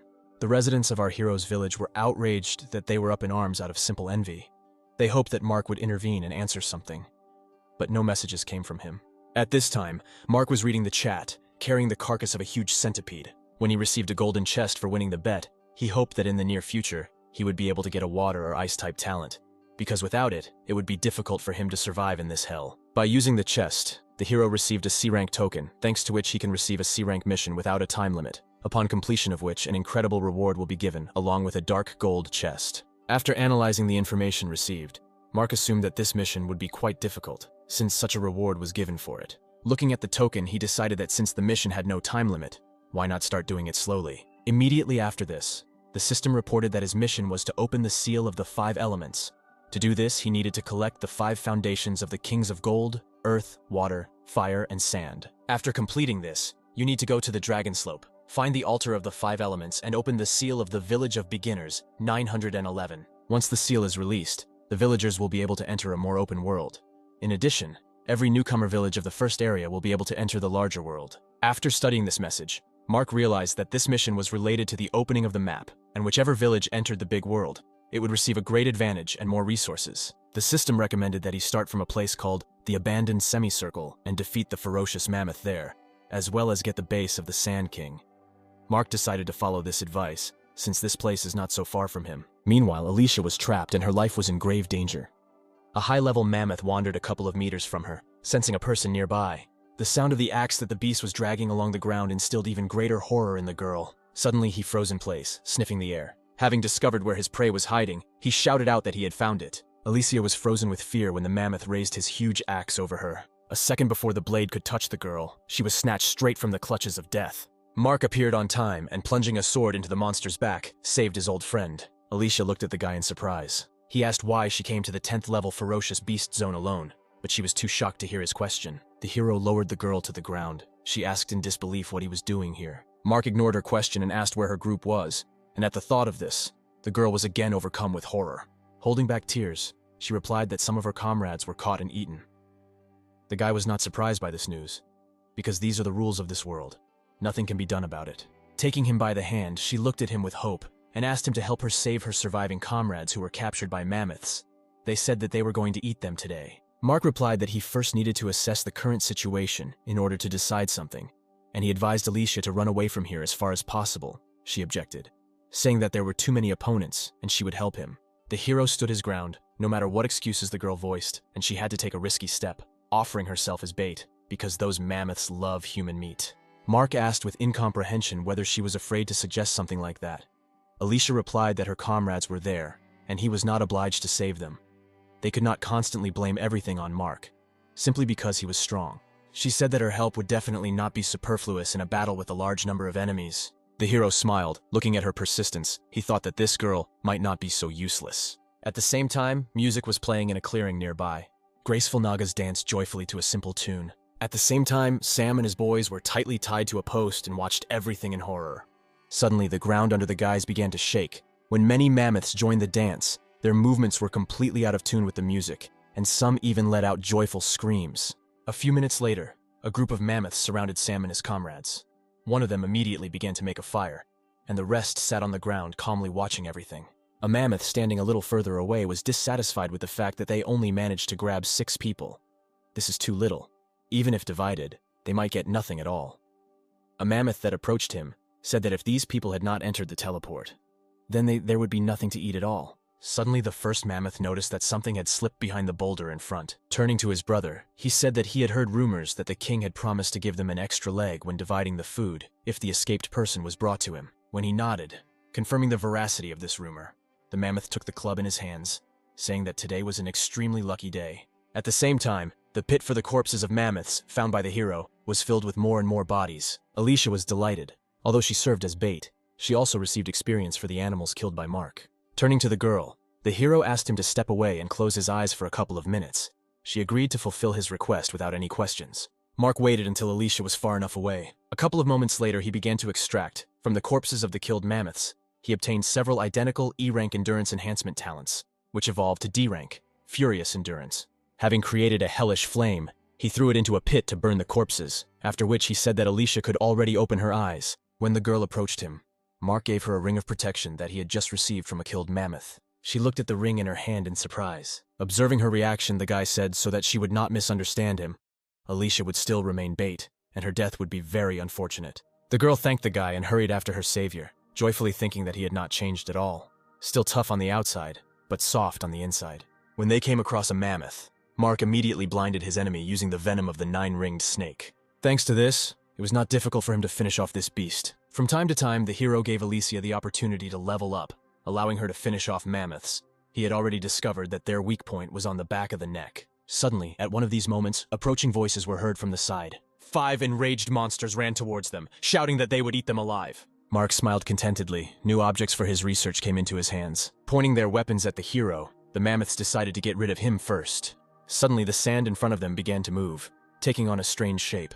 A few moments later, the sharp spines of a sand centipede emerged from the sand. The mammoths did not have time to react in time and fell under this sudden attack. Mark watched everything from the side.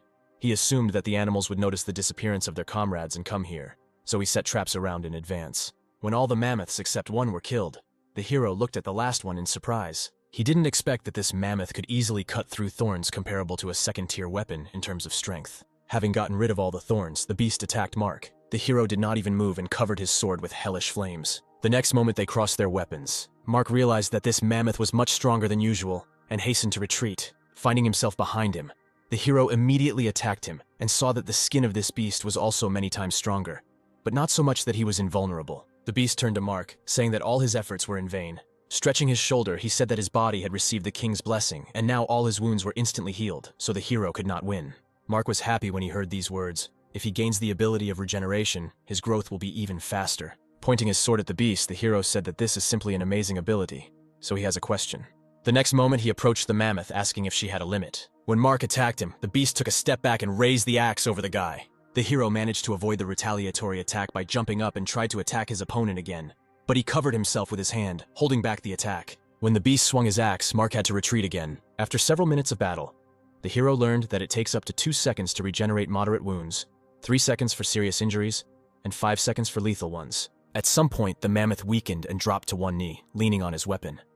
During the battle, his back was covered with many scars from Mark's sword. The hero himself dropped down behind the monster a couple of meters away from him and, smiling, asked if the enemy's regeneration had reached its limit. The next moment, he snapped his fingers, creating a hellish flame. A few seconds later, powerful blue flames surrounded the beast, blocking its vision. Mark decided not to hesitate and finally put an end to this mammoth. With one swing of his sword, he cut off the head of the beast. The Mammoth King's face changed. His advisor noticed this and excitedly asked what happened. Sighing heavily, the king replied that his faithful guard had been killed. At the same time, Alicia was watching Mark, completely not understanding what was happening. The irritated hero furiously punched the air, creating a powerful shockwave. There was nothing left from the place where the mammoth had been a couple of minutes ago, except for huge pieces of earth that soared into the sky and a rising column of dust. The girl didn't understand why the guy's mood deteriorated so sharply. She'd never seen him so angry. The hero was very annoyed that no matter how many times he tried, he could not extract the much-desired ability of regeneration. Alicia decided to come closer to her companion and ask what happened. However, the next moment, he slammed his fist on his palm and smiled strangely. A solution to the current problem came to him. Since he cannot extract this ability from the defeated mammoth, then he just needs to find its king. A few minutes later, our heroes approached the clearing where the mammoth celebration was being held. Alicia carefully looked out from their shelter and told Mark that there were more than 30 enemies. Although the guy was unusually strong, even he could get hurt here. Watching the hero apply the venom of the 9-ringed snake to his sword, the girl suggested that they try to just save her comrades and return to the newcomer village through the portal. Having finished with the poison, Mark replied that not everything was as simple as she might have thought. He asked her to look carefully to the right, where the animals gathered around the fire and danced joyfully. Then he pointed in the other direction, where her comrades were sitting tied to a post, guarded by 2 mammoths. Afterwards, he said that the situation might indeed seem very advantageous for them. They could attack those 2 using the effect of surprise and save Alicia's comrades, which would be very successful and simple. But in reality, it could turn out to be a trap. Without taking his eyes off the animals, Mark said that earlier the herd had already noticed the disappearance of their 8 comrades, so they sent that group of mammoths. If this group of mammoths did not return, then the king would definitely suspect something. He explained to the girl that the mammoths deliberately left her comrades in a visible place, where there was little security, pretending that everyone was busy with their own affairs in order to lure them into a trap. Alicia was at a loss how simple animals could come up with something so complex. Mark replied that the higher the level of the animals, the smarter they are, and it's common for them to come up with a trap. So he advised the girl not to underestimate her opponents if she doesn't want to lose her life too early. The next moment, the guy stood up from his seat, saying that it was better for her to stay here and not come too close. Hearing this, the girl shouted that he couldn't go there, especially alone. Grinning, the guy replied that they had been so diligently preparing this trap for him, and it would be a shame if he didn't come. Having said this, the hero came out of hiding, leaving a confused Alicia behind. Mark moved forward decisively, thinking only about how he could gain the ability to regenerate. His appearance did not go unnoticed by the mammoths. They did not take their red eyes off the approaching guy. The animals rejoiced that their plan worked and their prey came into their clutches. A few moments later, all the mammoths parted on both sides, opening the way for Mark to reach their king. The hero walked past them, not paying attention to their glances and whispers behind him.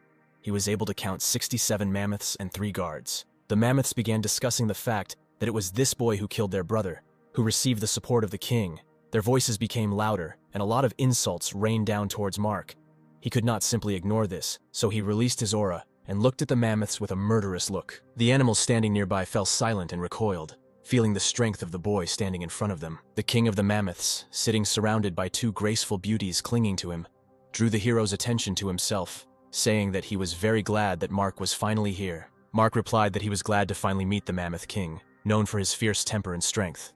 While saying this, he activated the Eye of True Sight and discovered that the king's strength was only 6 stars higher than his own. The king was amused by the guy's words. He laughed and replied that Mark was an excellent flatterer. The next moment, the former amusement was gone and his gaze became more serious. He said that the words he had spoken would not change the fact that Mark had killed 14 of his subordinates, including 1 loyal guard.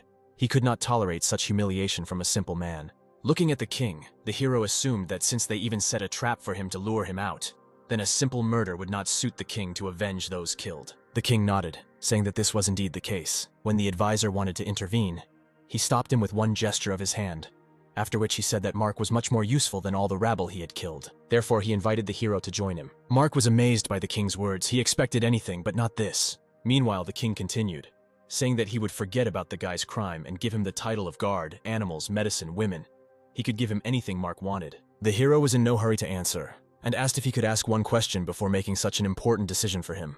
Having received the king's approval, he said that he had previously heard that, in another world, everyone is unusually strong, capable of flying on the clouds like the wind, moving mountains, and even destroying half the world with just a wave of his hand. The king had not heard of such a world before, and asked if his advisor knew anything about it. He replied that he also knew nothing.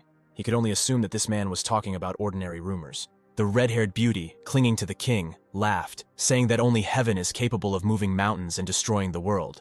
But the king himself replied that in this meadow, the world ends, and the world that Mark speaks about does not exist. The hero folded his arms across his chest, thinking that this king could not recognize the Eye of True Vision, and also knew nothing about the other world. He was simply stuck in his own little world. This disappointed Mark. He hoped that he could learn a little more from this king. Apparently, he will have to try his luck elsewhere. The next moment, a sword shrouded in hellish flames appeared in his hand. Looking at this, the king displeasedly asked whether this decision of Mark was final. He replied that if he agreed to serve the mammoths, he would have to turn away from all of humanity, and he was not going to become a traitor. Smiling, he added that he might change his mind if the king could defeat him. The beast gave Mark a hard look, and the next moment his body began to be enveloped in yellow energy. At the same time, Roman was hunting animals with his guys when he was contacted. Adam managed to contact the man via video link. Roman asked what happened, that they needed to look for him. Adam replied that a newcomer from Village 911 with a C-rank talent is increasing levels at an incredible speed. He is also a resident of the Dragon Country and can become #1 in an instant. If this happens, then the R Country will have difficulties. Suddenly, Roman cut the system window with a swing of his sword, saying that this was the 5th person to contact him through a direct call. Michael said that he heard that Adam recently lost to Mark and is now seeking revenge, so Roman should be careful. Those people do not have good intentions. The man replied that he didn't care. They could do whatever they wanted, and activated the resource bet token. The system immediately announced the start of the bet, the winner of which would be the one who prevailed in the battle of the first numbers in the ranking of both teams. At the same time, a fierce battle between the Mammoth King and Mark took place in the meadow in the 10th zone. The king's attacks were strong, and the hero could only dodge them. By striking, he tried to discover the weak points of his opponent, but everything was unsuccessful because the king's defense was too strong. Dodging the king's next attack, the hero thought that he needed to come up with something to find out if this mammoth had the ability to heal. The king did not give Mark time to formulate a plan and attacked again, creating a strong shockwave by swinging his scythes. The hero managed to create a physical barrier, shielding himself from the attack. The king did not stop there, and struck another blow directly at the guy's shield. The shield could not stand it and cracked, and Mark flew into a huge stone, causing it to become covered with deep cracks. When the hero fell to the ground, he barely managed to rise to his knees, leaning on his sword. As soon as he did this, he was pierced by severe pain in the chest area, and he coughed up blood. Looking at the guy, the Mammoth King said that he has very high potential and his skills suit their clan, so he will give Mark one last chance to change his mind. The hero was well aware of his deplorable condition, but he was not going to give up so easily, so he prepared a backup plan in advance if something went wrong. Slowly rising to his feet, Mark said that if his opponent wanted him to join his clan, then he would have to give up the post of King of the Mammoths to him. As soon as the hero said this, blue energy threads stretched from his fingers. The next moment, the sand around the king began to move. The created sand spikes rushed towards the beast. When the sharp thorns of sand centipedes appeared from them, the king quickly got rid of them, not allowing them to touch his body. Such an act of the guy greatly angered him, and he shouted that Mark should prepare for death. A second after he said this, the hero was horrified when he felt the ground begin to pull him down. He remembered too late that the king had the ability to control the earth. The quicksand sucked him deeper and deeper, enveloping his arms and legs, making it impossible for Mark to even move. As the sand swirled around his neck, he realized that the king was now truly determined to kill him. Using all his strength, he tried to break free, but the sand did not want to let him go. Then Mark decided to use the ability to influence the sand with his mind, ordering it to harden. To his great luck, the sand obeyed him, and having hardened, began to slowly crack and crumble. When this happened, the guy breathed a sigh of relief. He understood that if not for this ability, he would have died in these sands. Mark was not allowed to relax for a long time. Noticing that his technique was interrupted, the Mammoth King rushed at the guy. Hearing the whistle created by the weapon cutting through powerful gusts of wind, the hero turned around. Mark managed to dodge the attack, jumping high into the air a couple of seconds before the beast plunged its scythes deep into the ground where the hero had previously been. Taking advantage of the moment, he created many sand centipede spines and threw them straight at the king. He didn't dodge or fight them off. The spikes rushed past him, some breaking when they collided with his armor. Mark's face became more gloomy as he realized that this attack did absolutely no damage to the king. He had no choice but to try to break through his shield with his sword. However, before he could take a step, his opponent knocked him down again. Mark was not happy about the prospect of once again flying into stone, so he plunged his sword into the ground, slowing himself down. When the guy froze in place, the king said that all his attempts to inflict damage on him were too pathetic. Mark shouted that sooner or later, he would be able to win, and then a powerful hellish flame appeared in his hand. As soon as he pointed his palm at the Mammoth King, a huge ball of blue flames flew towards him. The beast put his hands in front of him, protecting himself from the hellish flames. Suddenly, he heard his armor begin to crack. The next moment, his eyes widened in surprise. He was left without protection, and the first wound appeared on his left arm. Mark was pleased that he finally managed to break through the king's defense, and he also noticed that his regeneration rate was much lower than that of the defender. The king decided to use his ability to control the earth again, and within a few moments the earth began to crack and large pieces slowly rose into the air. Mark watched in amazement as a huge stone fist created from many fragments appeared high in the sky. Once the fist was complete, the king brought it down on the annoying boy. The hero did not have time to escape, and had to hold back the huge stone fist with his own strength. He tried to use his mind on the sand again, causing it to harden and crumble. A system window appeared, informing that due to the fact that the hero's stamina is currently too low, the use of the talent is impossible. The king of the mammoths approached him and said that he admired Mark, but because of the kindness shown to him earlier, he imagined too much about himself. At that same moment, the stone fist stopped putting pressure on the guy, simply hanging in the air. As soon as this happened, the hero's hands dropped powerlessly. He tried to come up with at least something, but almost all the talents that can be used in battle spend too many stamina points. A few moments later, many sand fists appeared and rushed towards Mark, striking one after another. Alicia watched what was happening from behind a stone. She was afraid that a little more and the guy would simply be beaten to death if she didn't urgently come up with something. Tears appeared in her eyes when she realized that it was her fault.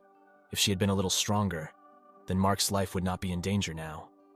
When heavy thoughts began to weigh on the girl's head, a suddenly heard voice said that if she doesn't calm down and pull herself together, then only death awaits her. At that moment, she remembered Mark showing her one of the spiritual plants, saying that if the stats dropped too low during the battle, they could be restored by eating a spiritual plant or a spiritual fruit. The memory of this helped the girl to come to her senses and regain her cool mind. She turned to the residents of her newcomer village for help, saying that she was now with Mark and the situation was extremely difficult, so he now needed spiritual plants and fruits. The hero tried to somehow resist the sand fists, while a heated discussion began in the chat.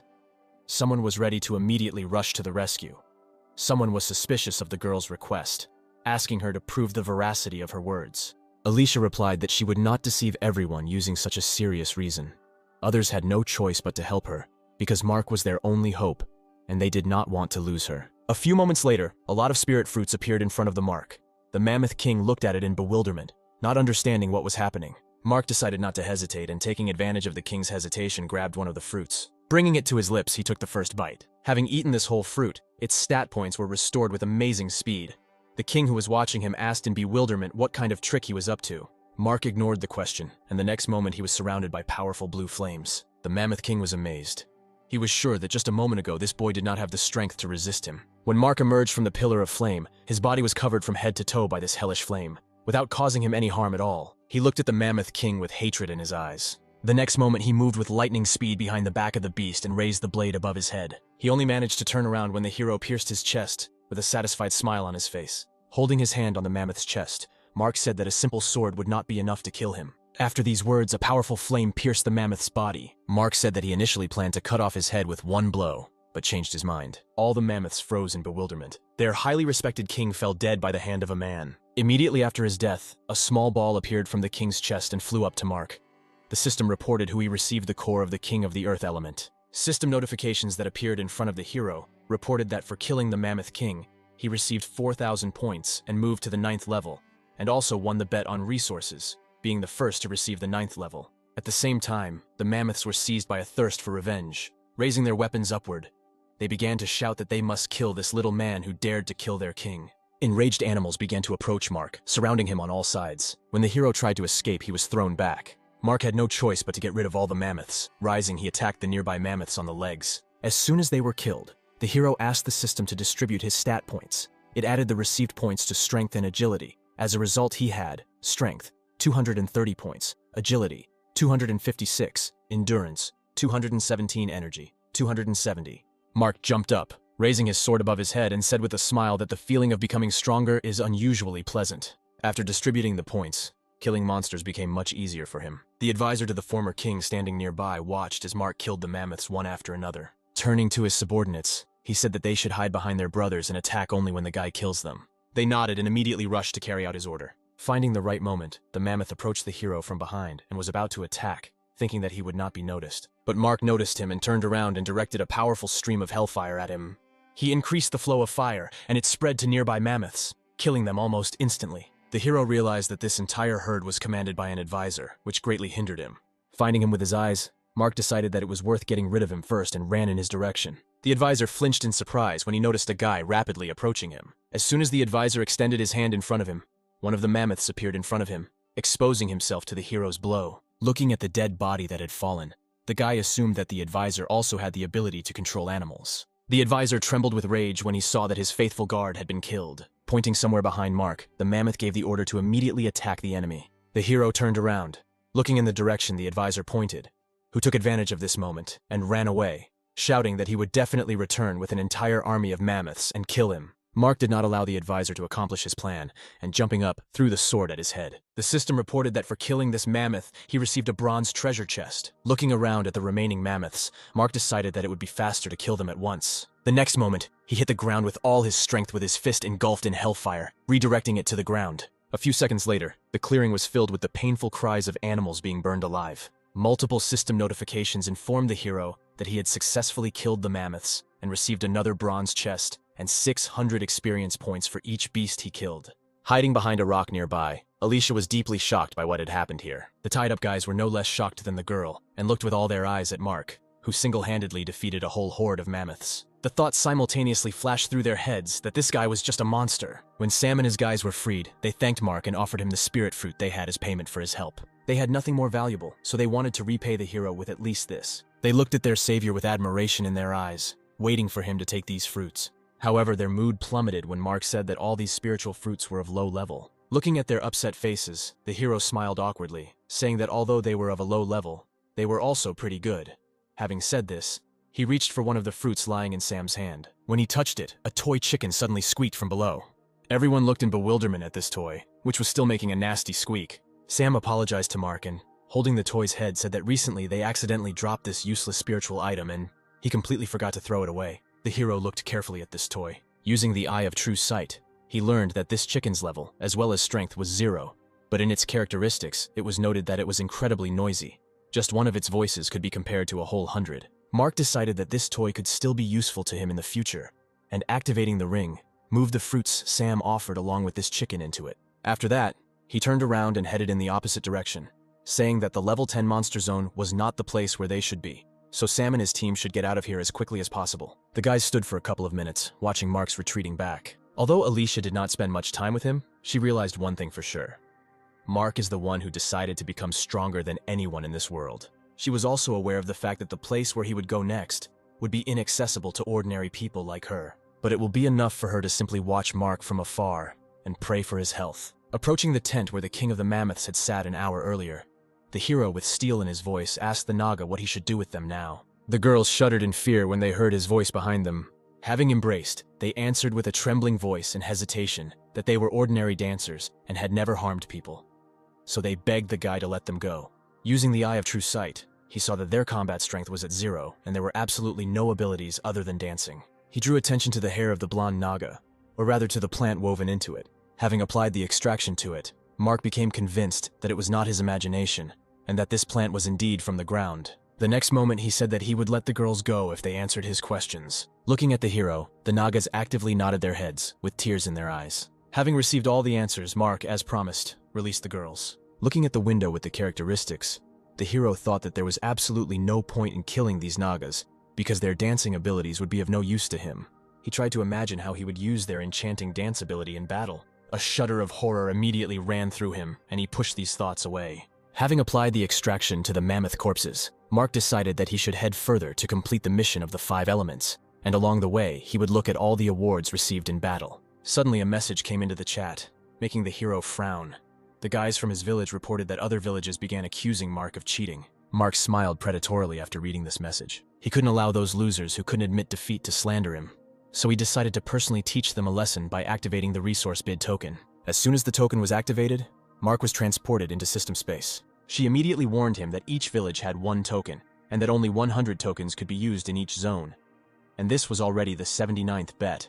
Mark was surprised that there were restrictions on the bet. Taking another closer look at the message, he surmised that it was meant to spur people into action by making the cowards hungry. He immediately remembered his past opponents who dared to activate the tokens. According to his observations, those who receive the resource bid token are usually weak and do not dare to activate the token out of fear, so they give them to the strongest in the village. Mark smiled, glad that he had used the bet token at the right time. Otherwise, they might have missed such a good opportunity. When the system asked him to choose a team or single bet method, he was happy to learn that in a team bet, you can select many villages as enemies, and you can also enter into an alliance with other villages. Mark's smile became even wider. He simply had to teach a lesson that his haters could never forget. The hero chose the team bet. He chose villages number 34 and 77 as allies, and villages number 5, 446 and 21 as his first opponents. As soon as he covered all the villages, thunderclouds thickened in the sky and lightning appeared. All the villagers raised their heads in surprise when the system reported that Mark had used the resource bid token. Also the first time a command bid would be held in this area. Afterwards, it was announced that the resources of the losing side would be reduced by 70%, and 50 stat points would also be taken away, while the resources of the winners, on the contrary, would double, and each would receive 50 stat points. At the very end, the system announced that the winner will be the camp that is the first to score 1,000 points by killing animals alone. A team kill will not give anything. For killing a beast of the 5th level, 1 point will be awarded. For the 6th level, 2 for the 7th, 3 and etc. 3. The inhabitants of our hero's village were delighted when they learned about the new rate. They were sure that Mark would instantly crush the inhabitants of the countries M, R, and U. When one of the guys expressed his concern that in their village there are those who are still at the 1st level, and if they lose they can simply be killed by the system, his comrades advised him to relax, because Mark is on their side, and he will definitely win. The next moment, 2 windows appeared in front of them, through which the guys saw that there were only 3 villages in their red camp, while as many as 24 villages had entered the enemy blue camp. When they saw this, the guys were dumbfounded with horror. At the same time, Roman and his guys were discussing strategy. One of the guys said that they had 12 people of the 5th level, 4 of the 4th and 6 of the 2nd. When Liam said that due to the previous loss, their strength had decreased significantly, and among them only 5 people were able to defeat the beast alone. The man interrupted him, saying that last time Mark cheated, but this time victory was guaranteed for them, with only 3 allies villages. That kid won't be able to do anything. The next moment he took his sword out of its sheath, saying that it was time to make him pay for what he had done. Looking at Liam, Roman said that if he were defeated again, he would pay with his life. Then he patted the guy on the shoulder, saying that he was the only one he could trust with the future of their country. Mark was still in the system space, retrieving all the rewards he had received from the chests during the battle, when the system announced that the bet would begin in 10 minutes. The first thing he got was mammoth cuffs, 20 defense points, 5 stamina points, and 100% sand resistance. He also received a ring of enormous power, adding 25 points to strength. From the next chest, he received a mammoth belt, which gives 70 points to defense, 5 points of stamina, and the armor of the Mammoth King, which adds another 110 points to defense, 10 points to stamina, and 100% resistance to sand. Finally, he received Spiritual Fire Liquid, which provides 100% fire resistance. Now Mark's talent for controlling flames has evolved to C rank into True Flame. The hero smiled contentedly, feeling that his combat strength had increased significantly after the equipment. Looking through the window with his data, he saw that his strength, agility, and endurance indicators had increased to 300 points, and his strength had reached 28 stars. Satisfied, Mark decided that he could now challenge the next king. The system advised him to head to the Ant Mountain and kill the gold-eating Ant Queen to obtain the king's golden core. When the system reported that this gold-eating Ant Queen was level 13, and that a team of at least 10 level 10 people was needed to kill her, Mark realized that his future enemy was twice as strong as the Mammoth King. Looking at the timer, he saw that there were still 5 minutes left before the start of the bet, which he decided to spend on preparation. Mark decided to resort to poison in the upcoming battle. Poisons were one of the greatest equalizers in the history of people in his hero. With its help, even a weak girl can kill a strong man. One single person is able to get rid of an entire group only by using strong poison. One of the most powerful poisons Mark knew was ricin, which is 6,000 times more toxic than arsenic. 1 milligram is enough to kill someone. In his world, centuries ago, the ricin-using assassin first appeared, an international spy using the tip of an umbrella coated with poison to quietly and undetectably hit his target's shoes with it. When Mark saw hemp seeds on the blonde Naga's hair, a plan immediately matured in his head. Thanks to the information received from those girls, it was not difficult for him to discover the place where the hemp grew. Using his innate talent, he began to extract the poison. When everything was ready, Mark decided to try mixing the poison he had just obtained with the venom of the 9-ringed snake to get a more interesting poison. The mixing of poisons was successful, and the system reported that the result was an unknown poisonous object. Mark looked thoughtfully at the resulting mixture, and thought that it would be nice if there was an animal nearby on which to test this poison. The next moment, the hero heard a rustling in the bushes, and raising his head, met the gaze of a 10th-level beast passing by, begging for mercy. Mark's eyes lit up like stars, and he headed towards the beast, which had the misfortune of being in the wrong place at the wrong time. As soon as the hero used poison on it, the beast immediately fell dead to the ground. Mark smiled contentedly, rejoicing that 1 drop of his poison could instantly kill a strong beast. He decided that he needed to prepare as much of this poison as possible, and only then go to the Mountain of Ants and kill them all. As soon as he completed creating the required amount of poison, he left that meadow and moved into the territory of the ants. Once there, the hero almost immediately came across a large amount of iron ore. He decided that this resource could be useful to him in the future, so he moved some ore to the ring. Quiet sounds nearby attracted Mark. The next moment, the hero realized that these sounds were made by ants dragging ore. Hundreds of ants dragged stone ore into their houses, which were powerful tree trunks dotted with many small holes. Some particularly zealous individuals carried 2 stones at once. Using the Eye of True Sight, Mark learned that the combat power of these ants is at the level of 16 stars. In particular, it was noted that they are able to devour any metals and have absolute protection. The hero decided not to attack all the ants at once, but aimed at single targets. Finding the right moment, Mark attacked the ant using iron spikes. When the ant deftly dodged them, the hero threw several stones at him, but they flew past. The ant looked around, trying to understand what was happening. Taking advantage of the fact that the ant was distracted, Mark repeated the attack with iron spikes. This time the ant was unable to dodge, and one of the thorns pierced him through. The hero noted that although his strength had increased, more energy was now required. Looking at the corpses of the animals he killed, although they are not particularly intelligent, they have a strong will to live. Having created a sword, he pierced the head of the ant he had just killed. Because if the brain of these animals is not killed, they will continue to attack, even though they are missing half of their body. This killing process took too much time, and using poison would be faster. But there are too many ants here, and they move in large groups, and there is no way for him to cope with so many alone. He had an idea of how he could attract the attention of all the ants to him. The next moment, he picked up the head of one of the ants he had killed and took aim. He threw it far forward so that all the animals could see it, and then shouted for them to all come to him. As soon as they saw the head of a relative that had fallen nearby, they lowered the stones, and their gazes were filled with bloodthirstiness. Making furious squeals, which were accompanied by a militant raising of the front paws, Mark smiled contentedly. He managed to attract their attention, although he did not understand what these ants were talking about. But one could definitely say that they were angry. All the ants, quickly moving their paws, crawled towards the hero. He extracted the poison he had created from the ring. The next moment, he dropped a ball of poisonous liquid down, right on the ants. Before reaching the ground, the ball exploded, and like rain, a lot of splashes fell on the animals. The ants climbing up the stone began to fall down, succumbing to the action of the poison. But the poison did not affect everyone. Many still stubbornly crawled towards Mark, intending to avenge the death of their relative. However, after a couple of seconds, the poison also affected them, and for each killed ant he was awarded 620 experience points. Mark smiled contentedly. Having killed all the ants, he would definitely be able to emerge victorious from the resource bet. The system window that appeared made him flinch in surprise. It said that Mark had already received 3,000 points, and if his team won, he would receive an additional reward. Concentrating again on the poisonous ball, he said irritably that it was not at all necessary to constantly remind him of this, because as long as there was a reward, he would do anything to win. The new smell made Mark look away from his poison again. When he raised his head, there was a look of confusion on his face. A beast appeared ahead, which reeked of danger. Using the Eye of True Vision, the hero learned that it was a commander ant, whose strength was equal to 23 stars, especially in sanity and absolute protection. The ants that arrived with him very quickly reached the wall and began to climb it. Mark created iron spikes and doused them with poison. The next moment, he pierced the bodies of the ants approaching him with these thorns. Once they were killed, the thorns went back into the ground and the bodies of the ants fell limply to the ground. Looking at this, the rest of the ants decided to scatter to the sides, and climbing up the wall from different sides, surrounded Mark, who immediately understood their plan.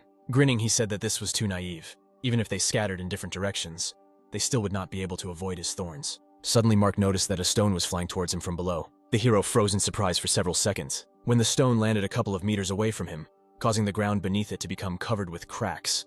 Mark realized that these beasts were not so simple. Nothing else was expected from high-level beasts. Having come to his senses, he began to attack the ants with his thorns. Having appreciated the well-coordinated teamwork of the animals, Mark realized that that ant commander was very smart.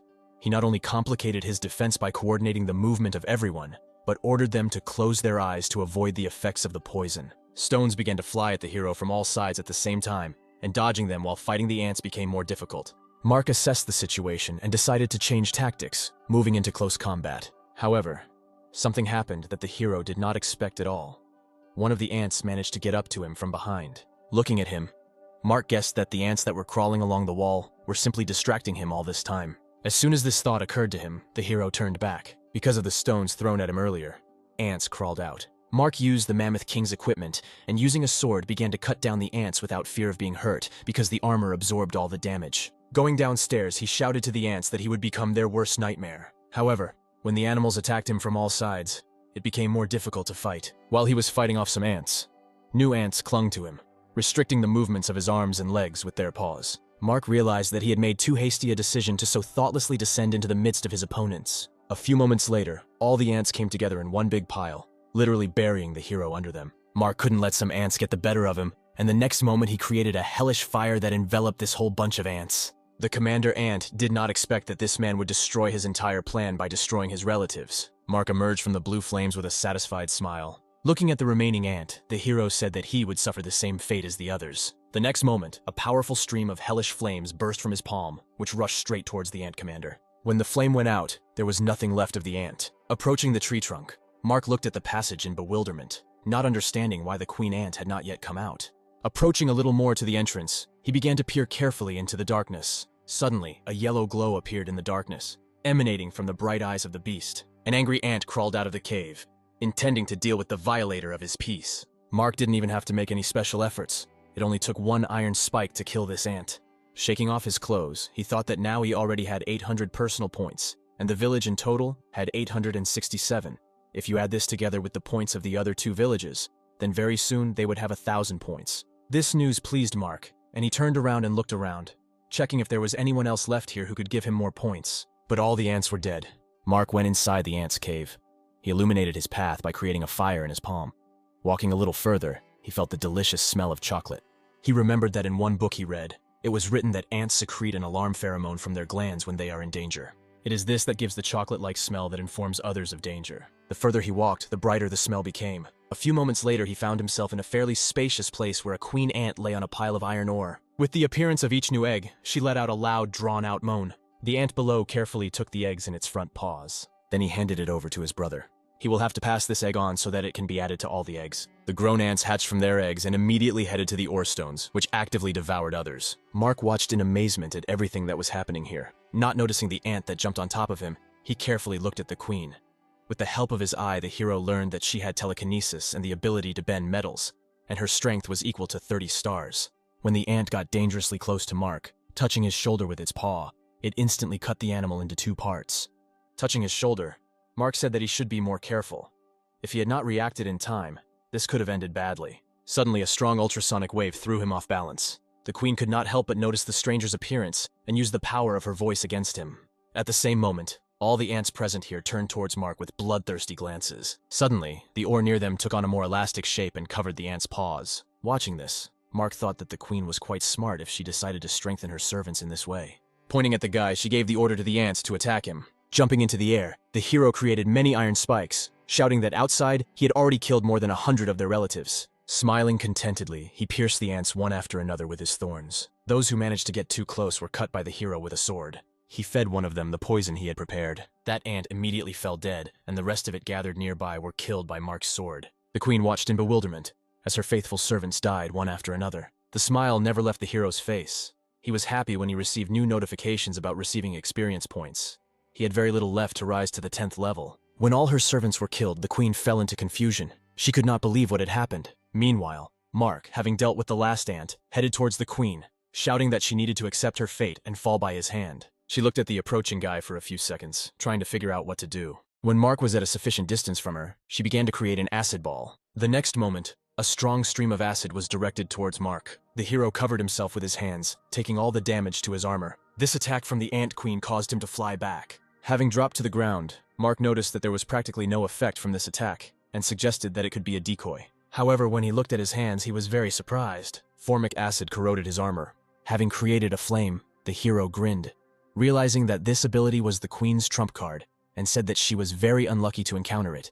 No acid could help against fire. After that, he created a fireball and directed it at the queen. The queen, in turn, again created an acid ball. When he was ready, she pointed him towards Mark. At the same moment, he threw his ball at her. A few seconds later, their balls collided. The fire engulfed the acid, merging with it into a sphere that began to grow incredibly quickly. When this sphere exploded, the queen smiled contentedly, hoping that the explosion had caught the guy, but he was still unharmed and, jumping out of the cloud of dust, raised his sword over her. The next moment, her painful cry was heard as a sharp blade slashed across her body. Mark smiled contentedly, rejoicing at his victory. Hearing her voice, he turned around, looking at the queen, who extended her hand to him and desperately tried to say something. With contempt on his face, the hero said that she should die along with her entire species. The girl did not give up her attempts, and in the end she managed to utter a few words, but Mark could not make out them. Immediately after this, she fell dead, and a core appeared from her body. As soon as this core was in Mark's hand, The system reported that for killing the Ant Queen, he received 6,000 experience points, the King's Core, and a silver chest. The hero smiled contentedly, thinking that he managed to get 2 cores quite quickly. At the same time, Roman was killing another beast. When the bear fell dead, Liam approached the man, saying that their side already had about 600 points. Hearing this, Roman laughed contentedly, saying that at this rate, the likelihood of his death had completely disappeared and the people of the Dragon Country would finally be defeated. The next moment, many fiery rays appeared in the sky, and the system reported that the Red Camp was the first to score 1,000 points in the bet and won. Therefore, the characteristics of each resident of the losing village would be reduced by 50 points, and resources would be reduced by 70%. A few seconds later, these rays descended to the ground, where multiple explosions began to be heard. The system explained that if the sum of the 4 characteristics was less than 10, then these people would be killed as punishment. Roman had a high level, so the punishment of death did not affect him, and the deduction of allotted points only weakened him slightly. However, the same cannot be said about the others. Exhausted, Liam fell to the ground and could not get up. He reached out to his leader asking for help. Looking in the other direction, Roman was numb with horror. Dropping his sword, many were already dead, and those who had not yet been punished begged him for help, holding out their hands. Of the entire 5th village, only Roman managed to stay on his feet, avoiding the cruel punishment of the system.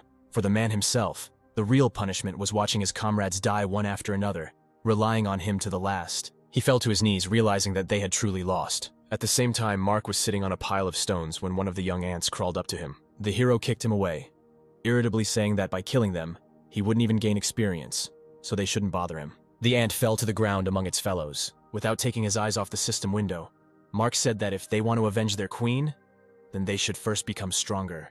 In response to his words, the ants began to quietly talk in their own language.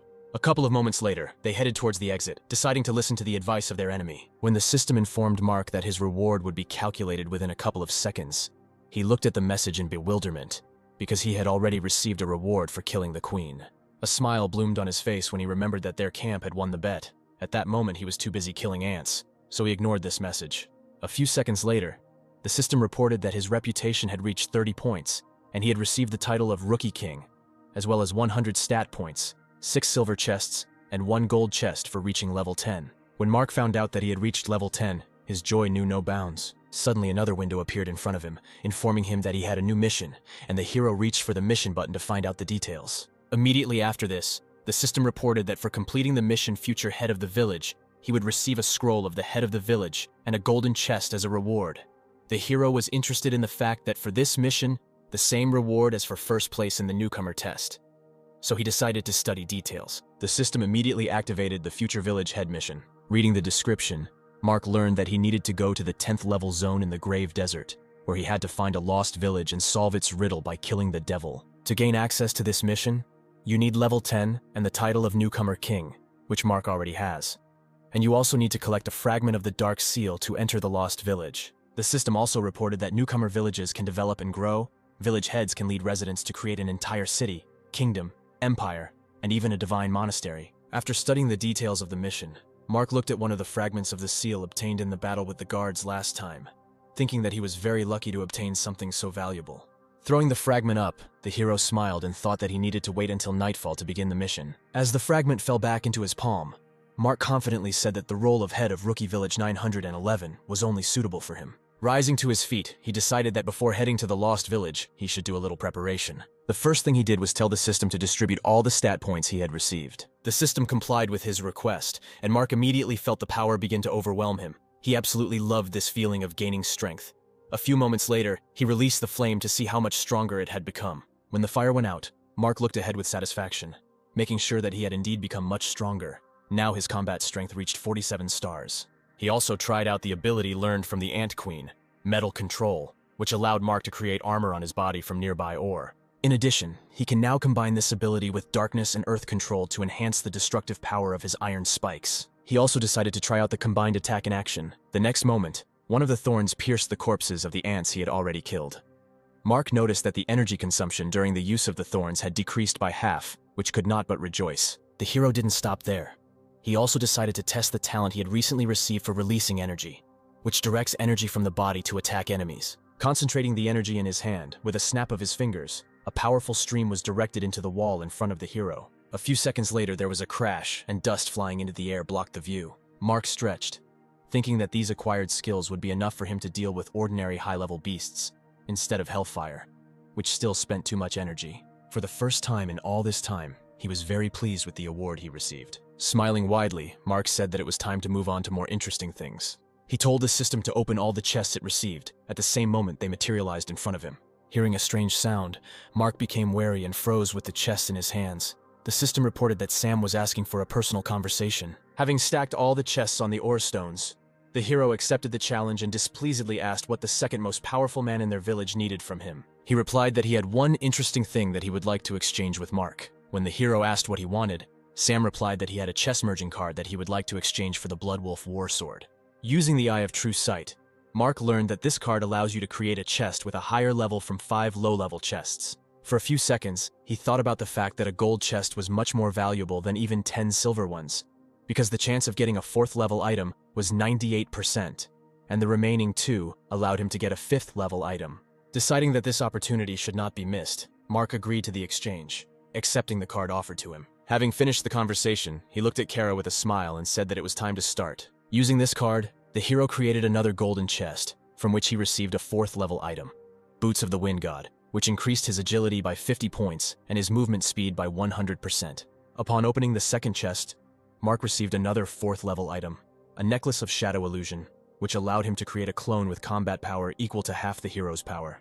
Mark smiled contentedly, holding the pendant in his hand, thinking that he still had 8 silver chests left, the combination of which would give him gold chests, so he needed to post a message about the exchange in the chat. A few moments ago, in the general chat, everyone saw messages that Mark was ready to exchange the Bear King's battle armor and level 2 Dark Shadow Boots for a chest merging card, immediately after which a heated discussion began in the chat. The hero did not read the chat and decided to simply wait until they contacted him personally, after which he went outside, anticipating his second night in this dangerous world. Deciding not to waste time, he used the acceleration skill and rushed to the 10th level area. An hour later, he found himself in Sand Centipede territory. With the help of a clone, he managed to quickly deal with a large number of opponents. During the battle, he was able to try out all his new skills and get a bunch of points and other useful things. At the time when he fought the last beast in this area, Mark already had 21,700 experience points out of the required 23,000 to move to the next level, and his combat strength had reached 49 stars. Using his talent for releasing energy, he defeated the beast, pinning its body to the ground. When Mark sank to the ground after him and used extraction, he thought that he had already reached the limit of extracting 10th level beasts, and now he only had to extract 8th and 9th level beasts. A few moments later, the sand began to move. Mark realized that a passage to the Lost Lands was about to form. A few seconds later, a hole appeared in the ground a couple of meters from him, into which he was sucked the last time. He jumped into it without hesitation. Having flown through a long tunnel, Mark landed in a place already familiar to him. Rising to his feet, he began to patiently await the appearance of the guards of Hell, whom he had encountered last time. He was not forced to wait long, and a couple of seconds later, a translucent portal appeared not far from him. Immediately after this, a black-clawed paw of a guard appeared from it. Mark grinned and told the already familiar guard that they had not seen each other for a long time. As soon as the familiar figure emerged from the portal, the hero immediately attacked the enemy using his spikes. The next moment, splashes of the blood of guards fell on the wall of one dilapidated house. They were all pierced by Mark's thorns, which did not allow the animals to rise. The guard with whom the hero fought last time asked in bewilderment how he managed to become so strong. Mark replied that people only need 3 days to change, but only one had passed and the guards were already many steps behind him. Afterwards, he created Hellfire in his hand and said that earlier he really believed in his immortality, but now the hero became aware of his weakness. The next moment, he attacked the beast's head. The system reported that Mark had successfully killed the Hellish Guard and received 15 points of justice and 1,000 experience points, as well as a fragment of the Seal of Darkness. Squeezing it in his hand, the hero turned towards the portal. There he saw a message from the system, which said that he needed to collect 7 seals, and by removing the seal from the demonic altar, kill the summoned demon. The first 10 who completed this mission would receive a golden chest, and their current characteristics would be doubled. The system also warned Mark that he was already the 7th person to start this mission, and he should hurry up. The hero was surprised that so many people had already been able to receive this mission. Deciding that he really should hurry up, he approached the portal and crossed the border. A moment later, he entered an abandoned village. Once inside, he froze. The system reported that due to the fact that the hero's village won the resource bid many times, the mission for its inhabitants became twice as difficult. The combat strength of the evil creatures was increased, as was the reward for them. At the same moment, an enemy approached the hero from behind and took advantage of the opportunity to attack. However, Mark managed to jump away in time because he felt a murderous aura behind him. Grinning, His opponents said that the hero would be one of those who would fall by his hand. Mark did not respond, but simply used his energy release talent and attacked the enemy. He was too carried away by his monologue to have time to react somehow, so the next moment the hero's attack blew his head off. Immediately after killing him, Mark received 7,000 experience points and moved to the 11th level, and also received a dark crystal. At the same moment, someone appeared behind the hero and kicked the dead body of the sealed demon's disciple who had just been killed. An unknown guy, surrounded by ice crystals, approached Mark, saying that the fat man wasn't really anything.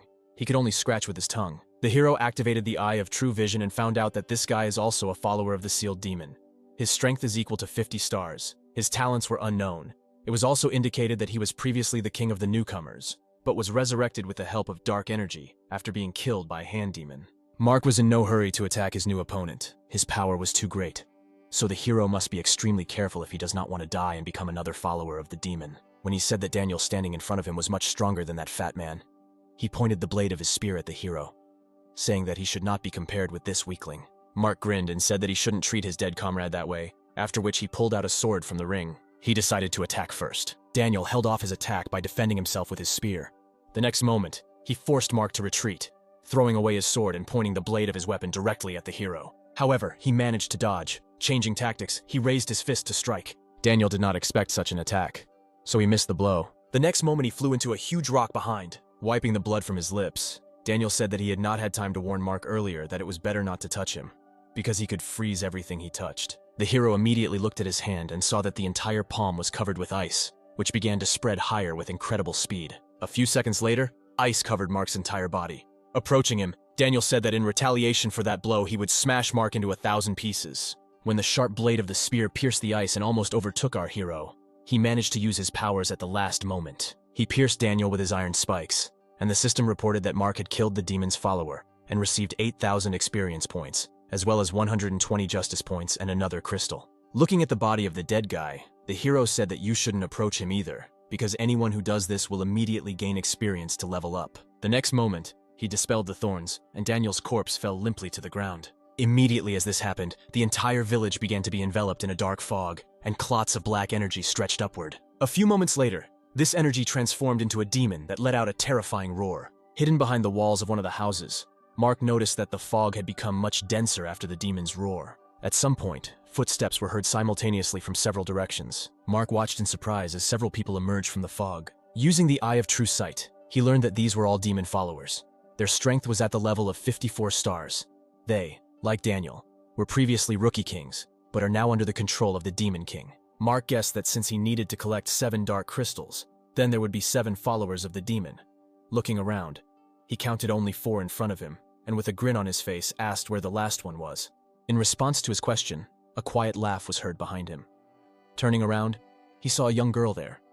The hero was surprised, because he did not even feel her approach. Still smiling, the girl clasped her hands and activated her ability. At the same moment, he felt as if he began to lose touch with reality. His head was spinning too much, and the hero could no longer understand where he was and what was happening. Watching how Mark, like a broken doll, fell to the ground, they began to smile. The hero himself felt that he was being pulled somewhere. When he opened his eyes, the dizziness was no longer there and he saw that he was in a completely unfamiliar place. The hero began to look around, trying to figure out where he was. Suddenly, his attention was attracted by a butterfly that had been flying near him all this time. As soon as the butterfly realized that they were looking at it, it turned into a girl familiar to Mark, and it was she who used a strange ability on him, because of which he ended up here. Frozen, he could only watch her beautiful dance among many bright flowers. At the same time, the girl used her ability to influence the mind and lured Mark into the trap of the subconscious, controlling him. The demon's followers standing nearby looked at each other with smiles on their faces. Olivia lured the guy, forcing him to approach her at a sufficient distance. A few moments later, he stopped next to her and reached for her hand. At the same moment, other followers of the demon grabbed their weapons and attacked the hero, shouting that now was the most suitable opportunity. A man with an axe attacked Mark from behind. At that very moment, he managed to regain control of his consciousness. He moved with lightning speed behind the man's back and raised his sword over him. He did not have time to do anything and was cut into 2 parts by Mark. Following him, he attacked the woman with the whip, who was a little further away. Thus, in a couple of swings of his sword, Mark got rid of 2 opponents. Landing in front of Olivia, he said with a smile on his face that the best opportunity to attack was when the enemy was distracted. The remaining 3 followers of the demon looked at Mark in bewilderment. Suddenly, Olivia's face began to become covered with small cracks, and she cried out in irritation that this little man had fooled them. The illusion had no effect on him. The next moment, a green glow engulfed their bodies, and the girls said that they should attack together. Mark did not move, watching the two approaching opponents. Taking advantage of the fact that the hero was distracted by the boy, the man attacked him from behind, creating a strong shockwave with his weapon. Mark was unable to dodge and felt a slash across his back, but by this time, he had already managed to deal with his other opponent. Then he grabbed the man behind him by the wrist and pulled him towards him. The next moment, the man was thrown into one of the destroyed walls of the house. Deciding not to miss the right moment, Olivia moved behind the hero with a satisfied smile. She believed that victory was already in her sleeve. However, this time Mark sensed her appearance and turned around, irritably saying that the same trick twice would not work on him. The next moment, a sword appeared in his hands, and he attacked the girl standing in front of him, not allowing her time to realize what had happened. Mark put all his strength into this blow, expecting it to kill her. When he smelled the sweet scent of flowers, he raised his head and his eyes widened in surprise. The girl was not here, only a lot of scarlet petals. Mac's first thought was that he was in an illusion again, but he quickly dismissed it because he definitely felt how he cut Olivia.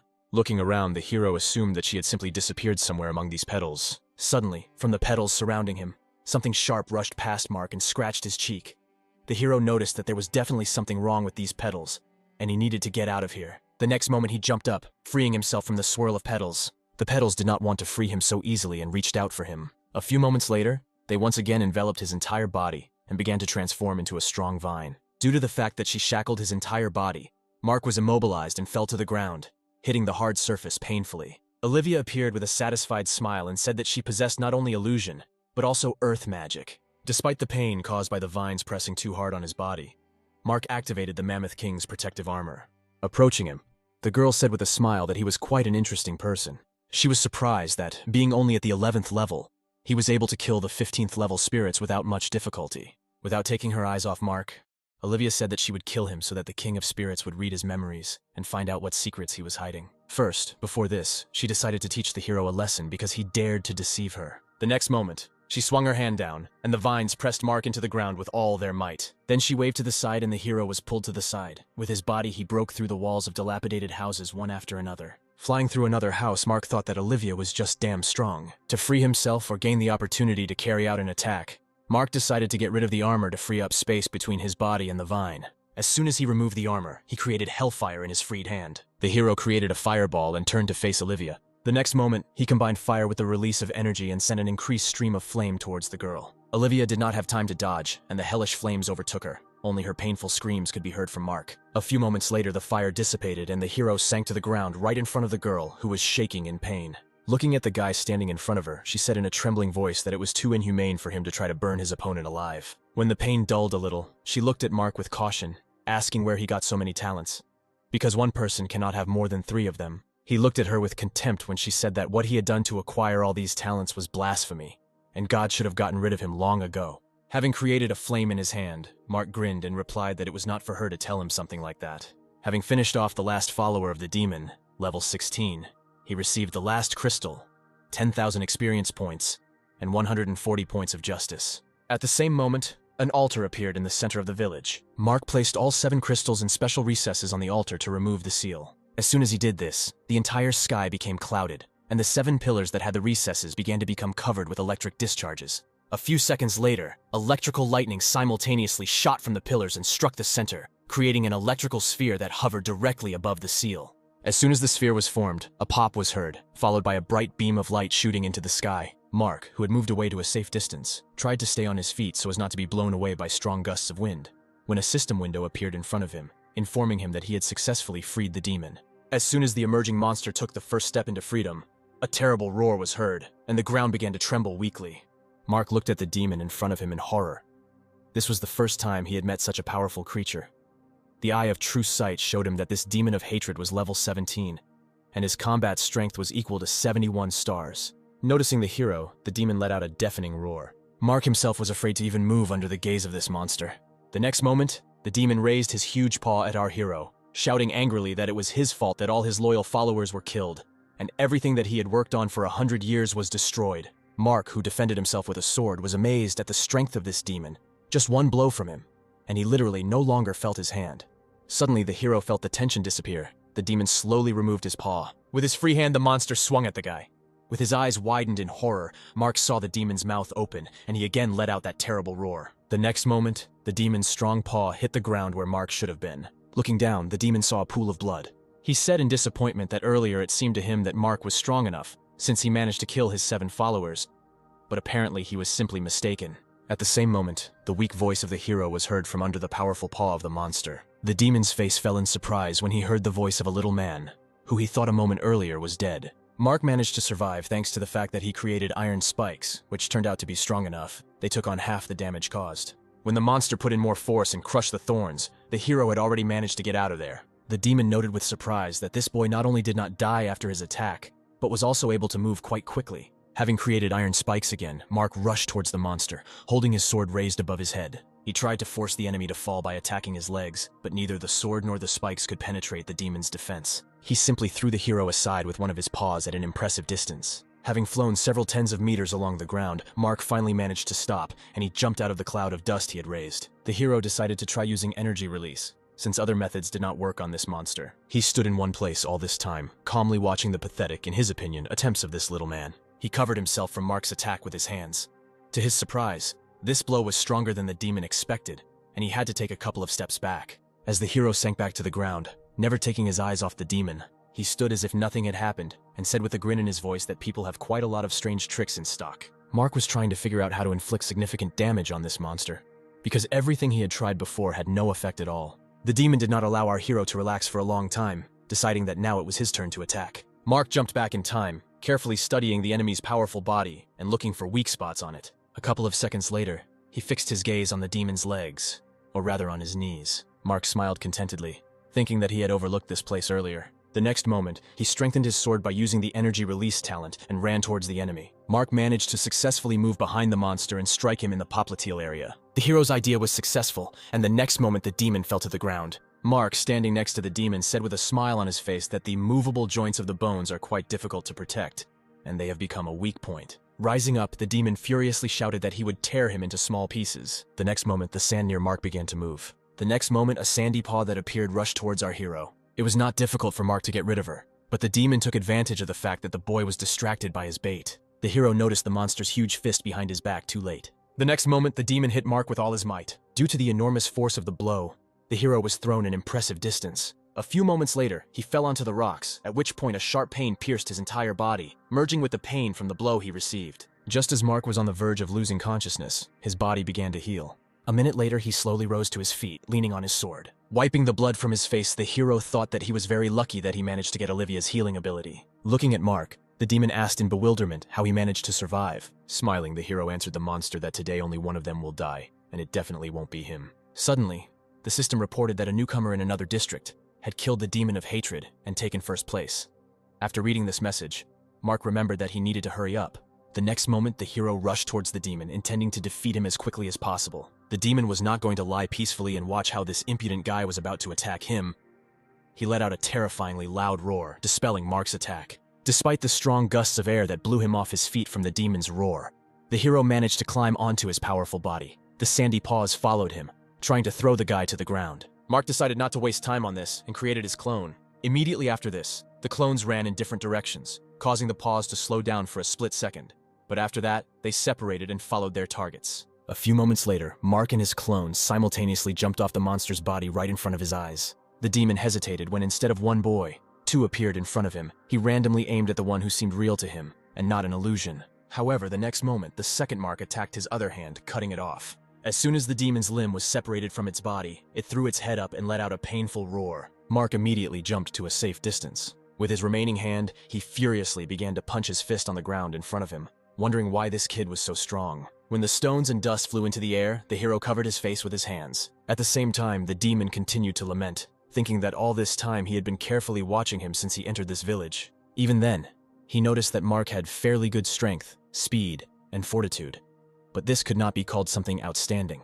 However, he somehow managed to kill Olivia. It did not escape the demon's attentive gaze that immediately as soon as he killed the girl, he uttered incomprehensible words, after which Mark's body was enveloped in a strange radiance. But he couldn't see anything else, which angered the demon even more. Having created a clone again, Mark ran towards the enraged enemy. His clone attracted the demon's attention by attacking him with iron spikes. At the same time, Mark himself cut off the monster's second hand. Meanwhile, Sam and his team were excitedly reading another message from the system, informing them that 4 people had already killed the demon of hatred and passed the test. The guys were worried about Mark, because there were only 7 places left. Suddenly, Alexandra admitted that everything that was happening seemed too strange to her. As soon as the victory of the first participant was announced, the others, one by one, also began to win. Her comrade replied that this was all because the difference in the strength of the masters was not too great. Antonio said excitedly that the task of their village was notable for its complexity. So entering the top 10 would be too difficult even for Mark. So the most important thing is that he returns to them alive. Without taking his eyes off the system window, Sam confidently said that their leader would definitely cope no matter what. At the same time, Mark sat down exhaustedly on the dead body of the demon, who held on until the last. The system immediately announced that the hero took 5th place. Exhaling a sigh of relief, he lay down on his back, thinking that this had been a rather tiring battle. The next moment, the system reported that as a reward for entering the volume, 2 golden chests, 400 points, and the heart of the demon of hatred were received. When the system asked if Mark wanted to know about the true state of affairs, he replied that yes. The next moment, the system told him the story of the demon he had killed. The final testing of newbies is in fact far from the final. There is absolute hell ahead. As soon as the protective barrier surrounding the village was removed, heavenly punishment descended on the village. The creature soaring high in the sky could not even match the strength of hundreds of people. It instantly destroyed their village and its inhabitants along with them. John, being the head of the village, felt horror that everything happened through his fault. It was through his fault that all his comrades and loved ones were killed. Until the last, he tried to somehow resist that creature, but a fiery ray pierced his body, once again proving that his pathetic attempts were worthless. Having completed his mission, the divine messenger flew away. Still conscious, John felt a strong feeling of hatred for this creature and this world overcome him. At some point, an unfamiliar voice was heard in his head, which said with satisfaction that such a strong accumulation of all-consuming hatred was simply an amazing find. The next moment, John saw many red threads enveloping his entire body. He slowly rose from the ground, moving as if he were a puppet.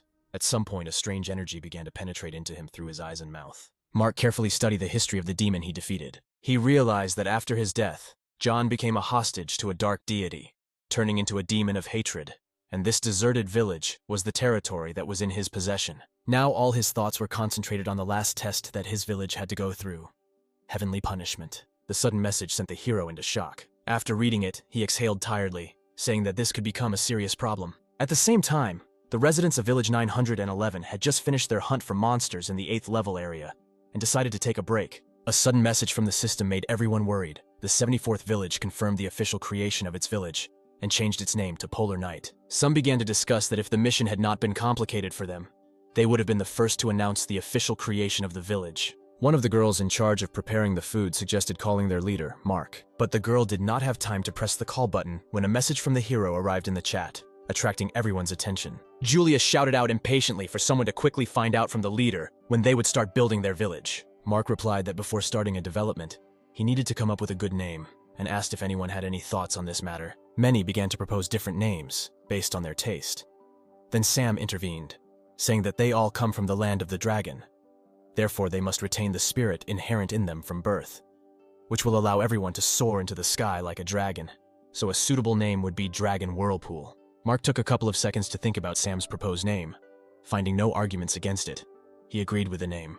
The next moment, the scroll from the guy's hands soared into the air. Smiling, he said that since the name had been decided, we could move on to the founding of the village itself. A powerful column of light rose into the sky, causing the clouds to gather around it in a kind of whirlpool. Even when they were in other zones, the residents of the 911th village saw this pillar of light. A few moments later, the houses in their old village became better, and their number increased significantly. The system reported that as a reward for fulfilling all the conditions, each villager receives 80 points.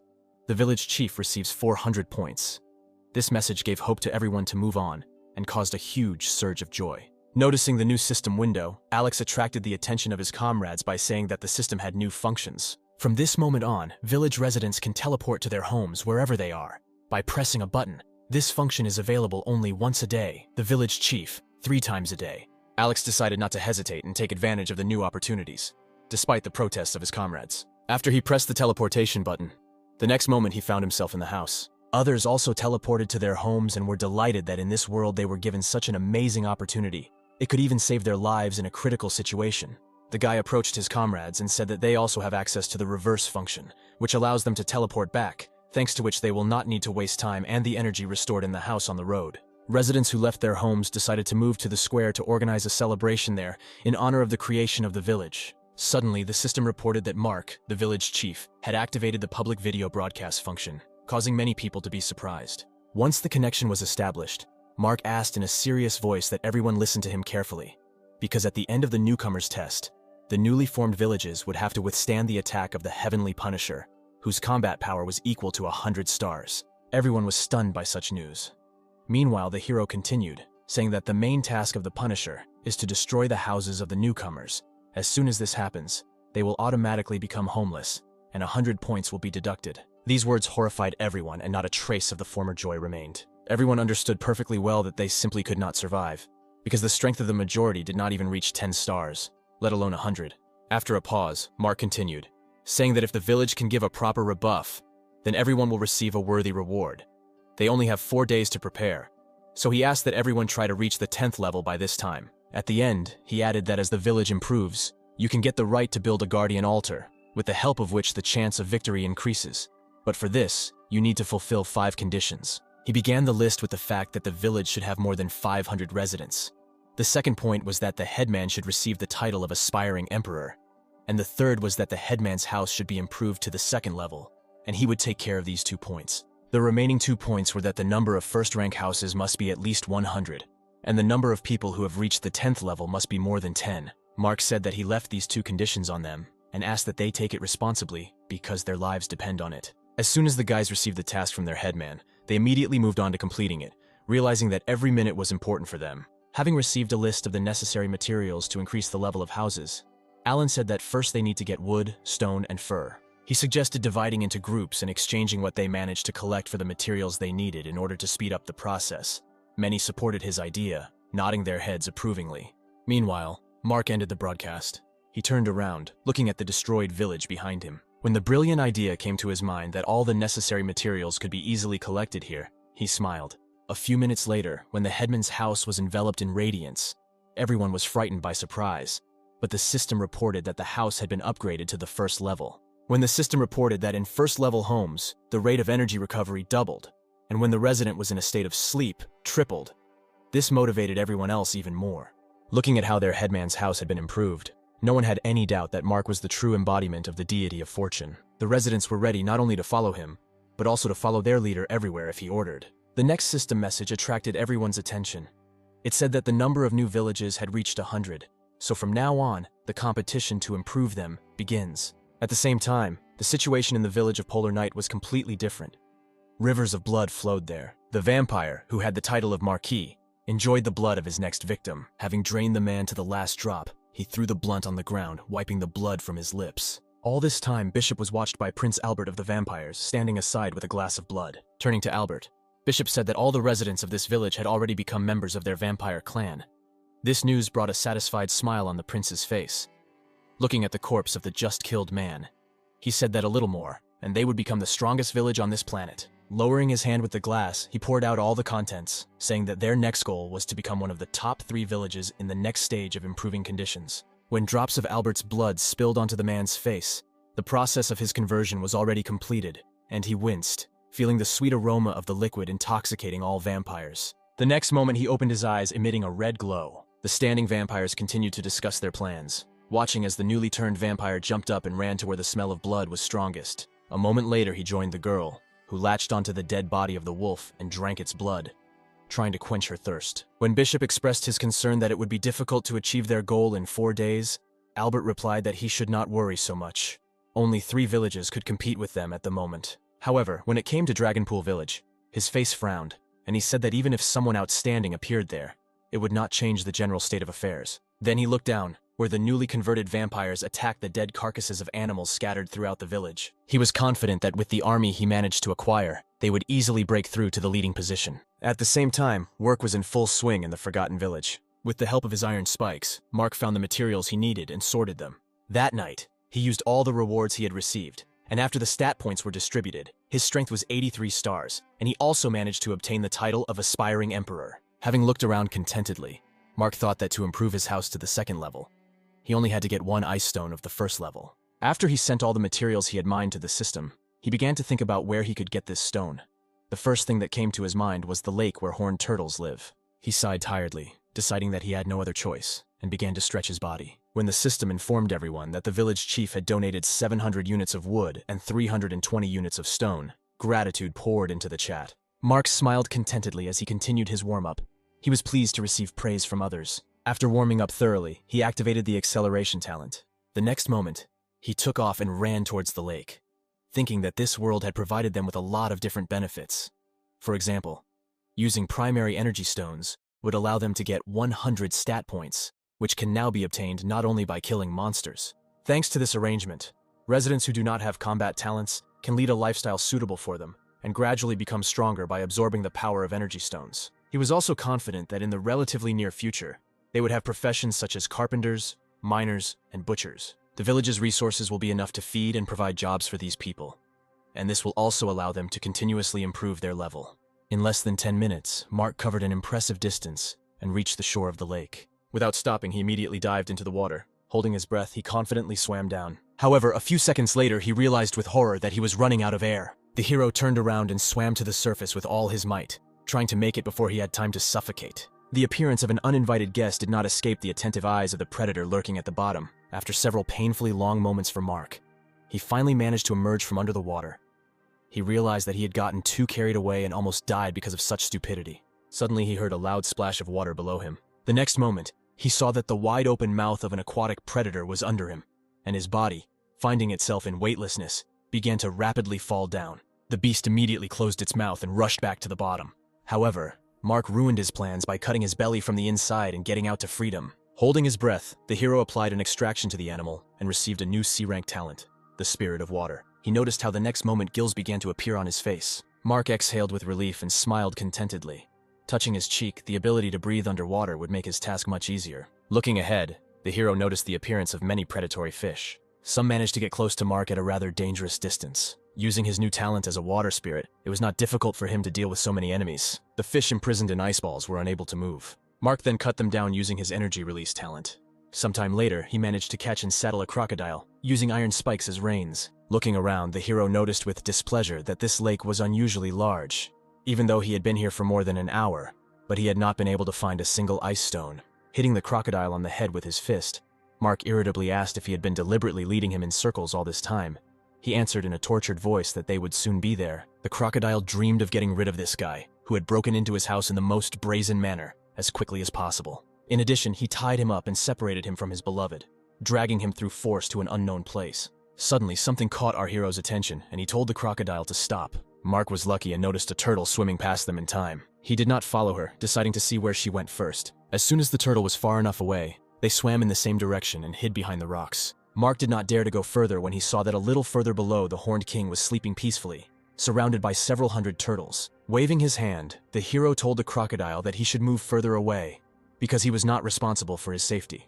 Saying this, he activated the Eye of True Vision. The crocodile was delighted by this opportunity, and decided to use it to escape while this guy was busy with the turtles. Having come to his senses, Mark turned around and said with a threat in his voice that if the crocodile dared to escape, he would be able to find him even at the ends of the earth, after which he would skin him and eat him. As soon as the crocodile swam a sufficient distance, Mark decided to take action. Feeling strong vibrations in the water, all the turtles, including the king, woke up. He asked displeasedly why the little man, who had only the 11th level, dared to disturb him. However, the hero was not going to answer the king and attacked. The turtles, peacefully sleeping until that moment, flew into the air, and the king managed to jump to a safe distance. The next moment, its second snake-shaped head opened its mouth, emitting a powerful ultrasonic wave. Mark, confused, was thrown back. Without taking his eyes off the king, he tried to understand what was happening. At the same time, the little turtles began to slowly form a kind of wall near their king. A few moments later, the king shouted for everyone to prepare to attack. Mark realized that defeating this king might not be so easy. The kings he had met earlier also attacked in groups, but they did not have a common tactic, unlike these turtles, who were going to act together. The next moment, several hundred ice arrows rushed towards him. Mark was able to create a protective barrier, and all the arrows bounced off him. Seeing that this attack did not cause any harm to our hero, the Turtle King decided to use a more powerful technique. The next moment, a huge ice arrow rushed towards Mark. The hero managed to leave the attack line in time. Thanks to this, the Turtle King's ice arrow did not hit Mark, but the wall next to him. Subsequent attacks were not long in coming. The hero also had to dodge all these arrows, because Hellfire does not work underwater, and the effectiveness of other techniques has significantly decreased. Suddenly, one of the arrows pierced Mark's knee. Due to a sharp outbreak of pain in his leg, the hero fell to the ground. Having rolled over one of the stone blocks, Mark took cover there from another batch of arrows. Having lost sight of the hero, the Turtle King stopped firing. He began to carefully look around. looking for the impudent little man. A few moments later, he gave the order to the turtles to find Mark, while the hero himself hid and waited for the right moment to attack the king. Overcoming the pain, he managed to pull out the ice arrow from his knee. The next moment, he created a clone of himself. Having given him a mental order, the hero nodded weakly, signaling for the clone to begin. He immediately proceeded to carry out the order, emerging from behind a boulder. He rushed towards the king, attracting everyone's attention. As soon as his appearance was noticed, many ice arrows rushed towards him, but the clone deftly avoided them.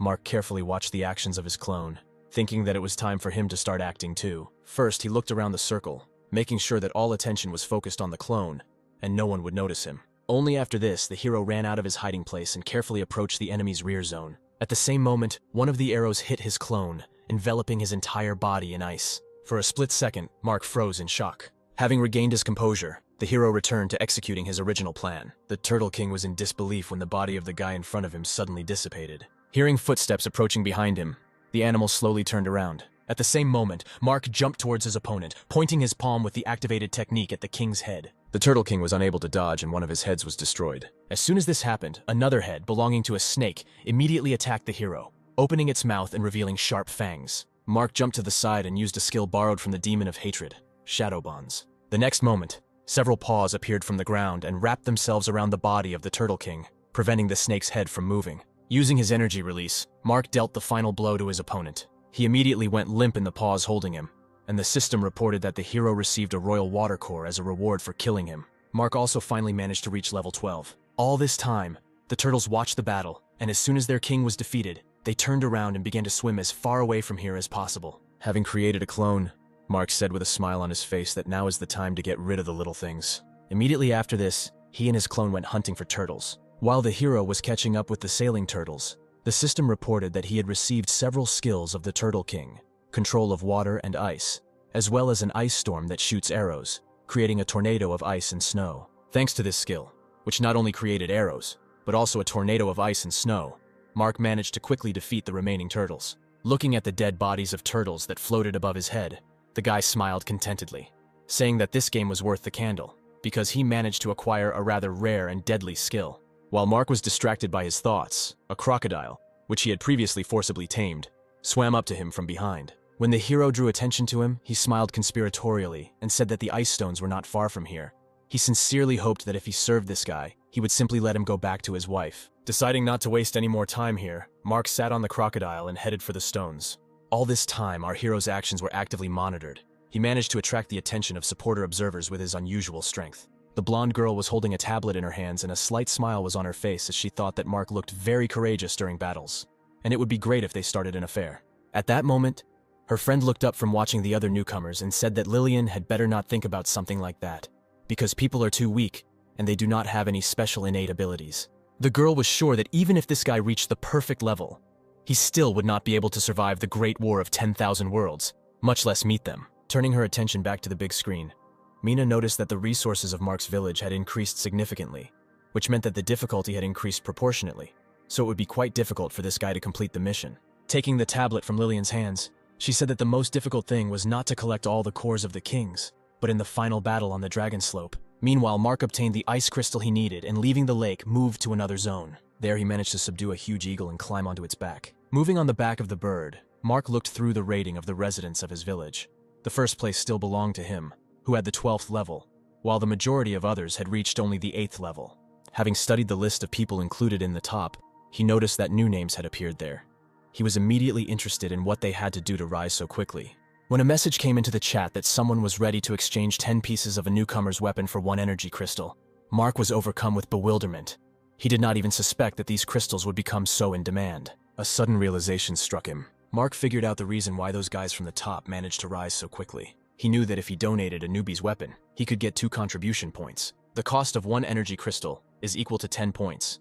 The two immediately realized what was what, and began selling these crystals at the price of 10 units of beginner weapons each. Thus, by carrying out such an adventure, they remain in the black by 10 contribution points, and then exchange them for energy crystals and absorb them. Thinking about this, Mark came to the conclusion that beginner weapons are the most common resource here, so it will be quite easy for residents to get crystals and level up, in which case their chances of defeating the Punisher will increase significantly. A suddenly frightened scream heard nearby attracted the attention of our hero. A group of guys engaged in theft attacked a lonely girl, taking all her things. When one of the guys pushed her to the ground, Erica screamed and reminded them that they had promised to let her go if she gave them all her things. But she was told that it was too naive of her to believe the words of strangers, after which the guy's hands slowly reached out to her. However, in the next moment, the girl's eyes widened in surprise. There was no trace left of the guy hanging over her a moment earlier. Giving the group of thieves a murderous look, he said with contempt in his voice that they did not deserve to live in this world. Mark realized that this kind of thing could not be avoided, because in this cruel world, everyone is in a constant race that has no end. Some people follow the established rules and move on. However, there are those who are just waiting for the opportunity to deceive or harm others. So Mark decided to become stronger in order to prevent this from happening in the Dragon Pool. Mark dealt with those thieves and helped the girl by giving her a lift to the village, helping her down from the eagle. He asked her to warn everyone else to beware of such types. Immediately after that, he climbed onto the eagle and flew away. Flying past the village, the hero thought that immediately after he increases the level of the village, he will need to become more familiar with the powers of the village chief. Today's incident made him very angry. He intended to make sure that in the future, such people would be held accountable for their actions and live in fear for their lives. As soon as Mark reached the place he needed, he jumped off the eagle. It took him a couple of seconds to reach the solid surface of the ground, landing neatly. Rising to his feet, he immediately activated the Eye of True Vision, looking at the clearing strewn with many predatory flowers that fed on people. Although they only had 24 power stars, they could cause strong hallucinations, which made them more dangerous. Taking out his sword and creating iron spikes, Mark smiled and said with anticipation that very soon these flowers would be finished. The next moment he ran towards the cannibal flowers. He actively attacked the flowers, cutting their stems. Suddenly the stumps began to move, asking other flowers for help. Their voices were too loud and almost deafened our hero. He froze in place, covering his ear with his free hand in order to somehow isolate himself from the heartbreaking screams. At some point, the stems of the flowers became unusually thick, and many sharp teeth appeared on the buds. They all united in their intention to kill Mark. A moment later, the flowers simultaneously attacked the guy who dared to disturb their peace. Mark found himself inside a cloud of thick pink smoke. Feeling a burning sensation on his palm, he looked at his hand and saw a severe burn there. Realizing that this was a poisonous cloud, the hero immediately emerged from there. As soon as this poisonous cloud disappeared, Mark saw that the flowers had managed to recover during this time. But this did not undermine the hero's confidence in his abilities. The next moment, he quickly rushed into battle again. However, as soon as the flowers noticed the guy's approach, something he could not have foreseen passed. With frightened screams, the plants ran away from him, trying to save their lives. Mark froze in place, looking in bewilderment at the retreating plants. The hero was not going to lose his prey, so he quickly caught up with them and attacked, shrouding the sword in hellish flames, which would not allow them to regenerate. Raising his sword above his head for the next attack, he said with satisfaction that by killing them, he could get about 100,000 units of energy and more than 20 stat points. The flowers froze in place in horror. They had nothing to oppose this guy. The next moment, Mark plunged his sword into the mouth of one of the flowers. It only took him 1 minute to deal with all the cannibal flowers. Thanks to the points he received, his strength reached 87 stars. Noticing a tunnel in the mountain in front of him, Mark went inside without hesitation. After walking a couple of steps, he froze. In front of him stood a huge tree on which many beehives hung. The bees noticed his appearance and rushed towards him, activating the Eye of True Vision. Darkness learned that these were demonic beasts, whose strength was estimated at 26 stars, but they were distinguished by bloodthirstiness and high toxicity. Looking at the bees surrounding him, the hero grinned, thinking that it was time to try out his new skills. The next moment, he concentrated the power in his hand, and a powerful stream of flame surrounded him, rushing to the very sky. A few moments later, the clouds began to move, forming a kind of whirlpool. The bees noticed how the sky suddenly darkened and the air became colder. The next moment, snow fell from the sky, followed by many sharp ice arrows. Mark smiled contentedly. He couldn't wait to see what the 4th level skill Ice Storm could do. Sensing danger, the bees began to rush to the sides, but they were unable to avoid death. There were too many arrows for the insects to have the opportunity to escape. With each bee killed, Mark received more and more experience points, approaching the coveted new level. When all the bees were on the ground, the system reported that he had reached the 13th level. Mark carefully looked around, trying to spot surviving opponents. But there was deathly silence all around, and all the bees were buried under white flakes of snow, forming snowdrifts. Mark let out a relaxed sigh. The capabilities of the talent he used greatly amazed him. He did not expect that more than 1,000 bees would swarm in a couple of moments. The 4th level of the skill was justified. Turning his attention to the tree in front of him, Mark confidently said that now it was his turn to accept his fate. Using the Eye of True Vision, he learned that under the guise of an ordinary tree was hiding a witch of a dry tree, whose power was equal to 53 stars. The witch reacted to Mark's words and decided that there was no point in hiding anymore. A few moments later, there was a girl in front of him, dressed in a tree dress, and her long curls covered with spikes fluttered in the air. With a smile on her face, Ingrid said that for the first time in 100 years, someone appeared who dared to enter the forbidden zone, during which time she had already missed the taste of human blood. Mark looked warily at the witch in front of him. The next moment, cannibal flowers appeared from under the snowdrifts right in front of him. Following them, the bees' nests also began to move. Exploding, many bees flew out of the hives one after another. Among them was a guard bee, which was much more dangerous and stronger than the others. Mark took a relaxed pose and, smiling contentedly, said that they were just in time. The next moment, he activated the ability to subdue consciousness. Immediately after this, the bees he had previously killed opened their eyes, which shone with a red light. They slowly rose into the air, protecting their master. It was not difficult for the guardian bee to break through the wall of bees controlled by Mark. He tore their bodies in half with ease. But the hero still remained calm, rushing towards the guy at high speed. The guard late noticed small bees creeping up to him from the side.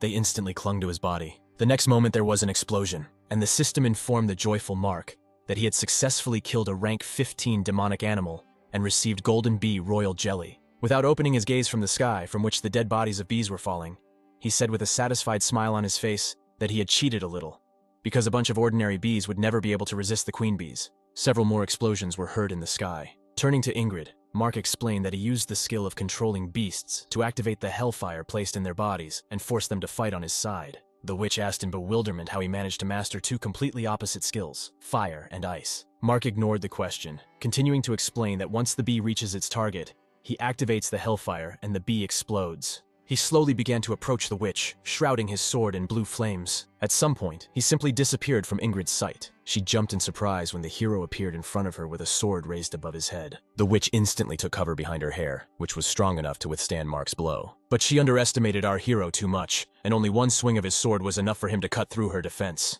The witch screamed in horror. She could not believe that this was really possible. Quickly regaining her composure, Ingrid glared at Mark approaching her again. The witch tried to attack him with her hair, but he again easily cut it. She suddenly realized that her regeneration wasn't working because her hair should have grown back by now. But it wasn't happening. Ingrid decided she had no choice but to use the forbidden technique to survive, even if it cost her dearly. The next moment, purple vines began to emerge from the surface. They immediately rushed towards Mark, surrounding him. The hero became wary and tightened his grip on the hilt of his sword. Suddenly, the vines closed together, forming a cocoon around Mark. He looked around in bewilderment, completely not understanding what was happening here. A few moments later, he felt weak throughout his body and, looking at his hands, realized with horror that he was aging at an incredible rate. Mark immediately covered his mouth and nose with his palm, trying to inhale less of the toxic air. He perfectly understood the witch's plan. She decided that since she could not defeat him in a fair fight, the best option would be to suck out his life energy and make him die of old age. He was not going to let his life be taken away so easily, so he activated regeneration. When his body was only halfway back to normal, Mark realized that due to the toxic fumes surrounding him, regeneration could not fully cope with the poison. He came up with the idea of using fire because tree monsters are less resistant to them. Suddenly, the fire he created entered Mark's body through his ears. Having penetrated the blood, the flame immediately revealed places where the accumulation of poison was too great. As fire and poison began to fight, Mark fell to his knees, feeling the blood begin to boil in his veins. It took the hero's flame a few moments to absorb the poison. Mark immediately felt relief and coughed up the poisonous blood that came out of his body. Wasting no time, Mark destroyed the cocoon that surrounded him. Ingrid watched in horror as the hero escaped from her death trap. Wiping the blood from his lips, Mark grinned, saying that a little more and he really would have died there. The next moment, a blue flame appeared in his fist. Ingrid realized that she had nothing left to oppose this guy, and fell to her knees in front of him. Mark looked at the witch in front of him in bewilderment. She began to beg him for mercy, saying that she was just a young, unfortunate tree who had spent 100 years alone, and therefore was too ignorant towards him. She also said that previously people came to her in the hope of getting the royal core, but she was ready to give it to him just like that. If only he would spare her. Mark looked at the witch with disbelief. Something was alarming him, but he could not understand what. A few moments later, the core she spoke of earlier materialized in her hand. Ingrid desperately hoped that she would be able to lull this guy's vigilance in order to gain time and resurrect her children. Besides, according to her calculations, Mark should no longer have the strength to be able to resist her. Extending her open palm, she said that she also had a rank 5 fire phoenix egg. As soon as the witch said this, her core disappeared. The next moment, a huge phoenix egg appeared in its place. She bowed low to our hero, presenting this egg as her gift. Ingrid did not forget to mention that this beast hatched from this egg will be a descendant of the sacred patron spirit of the South and will have incredible power. The witch's face contorted in horror when Mark asked if she was taking him for a fool. He pointed behind him, where the green trunks of man-eating flowers were slowly moving across the snow. These flowers came almost close to him, Looking at them, the hero admitted that at first he did not understand what the witch was up to. But over time, the sound behind him became so loud that it was difficult for him to pretend that he did not hear it. The next moment, Mark's powerful flame burst out, filling most of the surrounding space. The man-eater flower was destroyed in an instant. Pointing the blade of his sword at the witch, the hero said in disappointment that he had hoped that, being at level 16, Ingrid would have more special skills.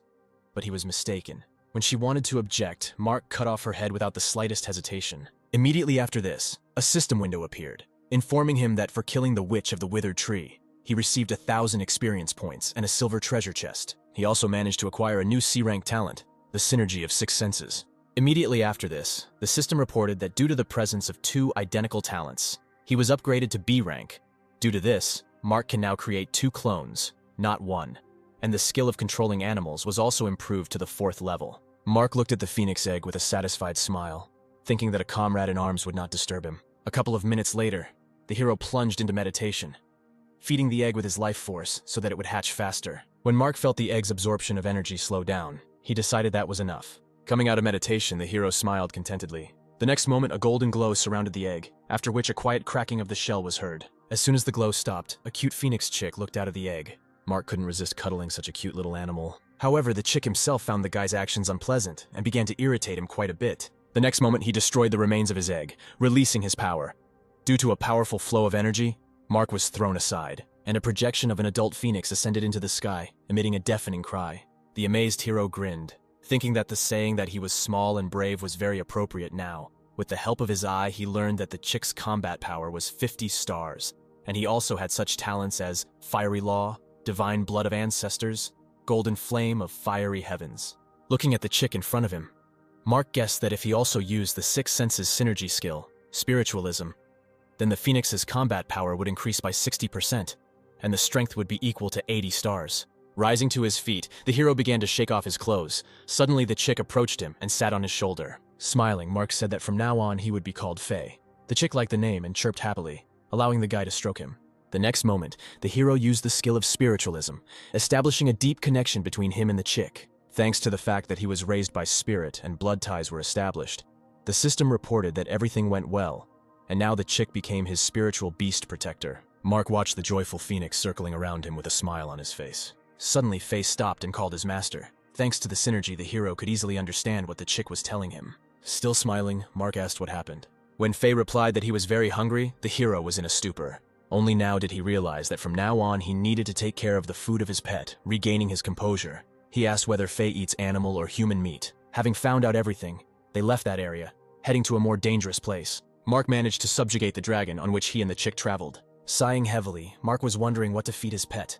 To his great happiness, he did not eat human meat like other animals of this world. Due to the fact that the hero was thinking out loud, Faye heard everything perfectly and proudly. Sticking his chest forward, he said that he was not an ordinary wild animal, but a sacred animal. Therefore, other animals were no match for him. The hero had no choice but to agree with his words. When one of the volcanoes they were flying over suddenly flared up, the dragon flinched. Mark frowned. Looking down, he realized that they had arrived at Hellfire Mountain. He looked carefully at the erupting volcano with lava flowing down it. Below, almost at the foot of the volcano, fiery spirits appeared from the lava. Mark looked at the spirits in surprise, because he had never encountered them before. Lost in thought, he noticed Faye's disappearance too late. At the same time, the joyful chick, seeing the spirit, immediately rushed down to feast on such prey. Flying at high speed between the fire spirits, Faye easily pierced their bodies with his carcass. A few moments later, he stopped, shouting contentedly that it was delicious. The chick decided not to stop there and began to actively draw in air. Because of this, the spirits hidden in the lava also began to be drawn towards the fairy. Looking at this, Mark noted with satisfaction that his pet turned out to be much stronger than these spirits, and his intervention would not be required. He was also pleased by the fact that for the spirits killed by the chick, he receives experience points. The next moment, he jumped off the dragon. When he landed on the stone ledge, the system reported that he had received a spirit voucher. Mark immediately materialized the received item. Once he had a few spirit cards in his hand, the system explained that they could be used to gain prestige points. Mark was glad that he was able to get such an item, because if you reach a certain number of prestige points, you can get a title, which in turn can be exchanged for stat points. He immediately used the cards he received, and he also assumed that thanks to Fairy, he could get more of these cards. The hero planned to use them to help the residents of his village level up as quickly as possible. A sound heard from the side distracted Mark from his thoughts and brought him back to reality. Looking ahead, he saw his happy pet, who flew up to him, enjoying the hunt. When the ferry was enveloped in a golden glow, the system reported that he had reached the second level and his power had increased to 60 stars. At the same moment, the fire spirits, one after another, began to jump out of the lava. Rising high into the air, they began to merge with each other, forming a fiery sphere. A few moments later, lava suddenly rose to the top, engulfing the fire sphere created by the spirits. When the lava pillar began to deplete, a huge multi-meter fire spirit emerged from it. The system informed Mark that it was a level 16 fire spirit king. Having discovered the enemies, the king immediately prepared to attack. Faye immediately reacted and flew towards the spirit. The next moment, they collided with each other. Mark calmly stood aside because he realized that the spirit with 52 stars was not at all a rival for his pet. So in order not to waste time, he decided to check the situation in the dragon pool. After studying the ranking list, Mark was pleased because several people had already reached the 10th level, and he also learned that there were now 95 first-level houses in the village. Suddenly, a message about the exchange arrived in the chat. After reading its contents, the hero was surprised. He was offered to exchange 3 third-level items for his sword. At the same time, Faye circled around the Fire Spirit King. When the spirit attacked him once again, Faye deftly avoided the destructive blow. Mark did not pay any attention to the battle. He created a protective dome and communicated with Nicholas, who offered him an exchange. The guy said that although the items he offered were of the 3rd rank, most likely due to contamination, their rank was lowered, so their true rank may be 2nd. Mark thought about his words. Having looked at the features of the items offered to him, he saw that each bracelet, like the bracers, added 30 points to strength and 10 points to agility, and also gave 100% resistance to darkness. Mark's eyes sparkled with satisfaction. These were exactly the items he needed, so he agreed to the exchange without hesitation. Once the items were obtained, he used his extraction talent on them to cleanse them of contamination. Once the bracelets were cleaned, Mark put them on his hands, and the system reported that 60 points had been added to strength, 20 to agility, and 100% to resistance to darkness. Having put on the bracers, the hero received plus 60 points to defense and plus 50 points to health. Having carefully examined the bracelets and bracers, Mark realized that these were the lost things of the Messenger of Light, and suggested that some information about the mission might be hidden in them. He didn't have time to check his assumption because a system window suddenly appeared. The system reported that the number of first-level houses in the Dragonpool village had reached 100, and all the conditions for increasing the levels of the village had also been met. And it was also indicated that raising the level was carried out only from the headman's house. After reading this information, Mark called out to his pet saying that he should hurry up. Immediately after this, Fairy's gaze became more serious, and his body was engulfed in flames. He rushed towards the Spirit King, intending to finish him off in one blow. The king could not keep up with the suddenly accelerating enemy, and missed a blow to the head, which became critical for him. Having defeated the enemy, Faye changed his trajectory and headed towards Mark. He completely ignored the small fire spirits falling back into the lava, the fusion of which was destroyed. Noticing his master ahead, calmly waiting for him, Faye smiled contentedly. His attack could not destroy the Spirit King completely. He closely monitored Fairy's movements. Finding the right moment, the king's huge hand rose up. She rushed straight after the phoenix, trying to catch it. Mark noticed the appearance of a huge hand behind his pet and shouted to the fairy, warning of danger. He realized that the enemy was not so simple, so he decided to intervene and help. Instantly moving towards Fairy, he used the Ice Storm skill. Although this attack could not destroy the enemy, Mark managed to gain time. When the attack stopped, the Spirit King discovered that the hero and his pet were no longer here. He was interested in this boy who was able to obtain the title of the King of the Novice Emperor in such a short period.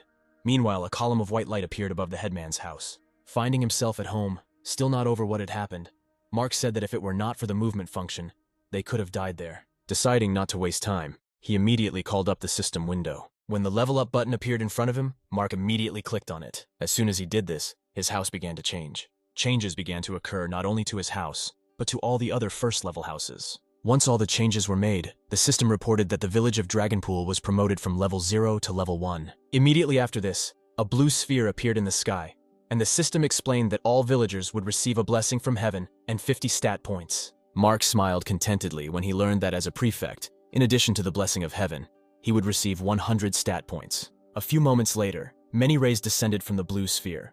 Once under them, the residents received the blessing promised to them, and the system also announced that now, when upgrading a house to the 3rd level, you can get 100 points. A few hours later, the sun went down and gave way to the moon, and a thick fog fell on the lake that our main character had recently visited. Suddenly, a splash was heard in the darkness, and the pink top of Albert's head appeared from the water column. Swimming up to the shore, with a satisfied expression on his face, he showed Bishop, who was waiting for him, the mined ice stones, and said that now they only had to improve the headman's house to the 2nd level in order to raise the level of the village. Bishop supported him, saying that their village is the strongest among them, and they will definitely get first place.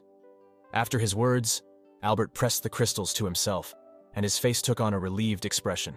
However, this idyll was disrupted by a message from the system, which reported that the village of Dragonpool was the first to reach the first level. At the same time, Mark sat comfortably on the sofa of his house and studied the system window in front of him, where the necessary resources were listed to upgrade his house to the third level. Taking out a bamboo shoot from his spatial ring, he noted with satisfaction that he had everything he needed to now raise the level of the house. He decided not to delay and moved on to improving his house.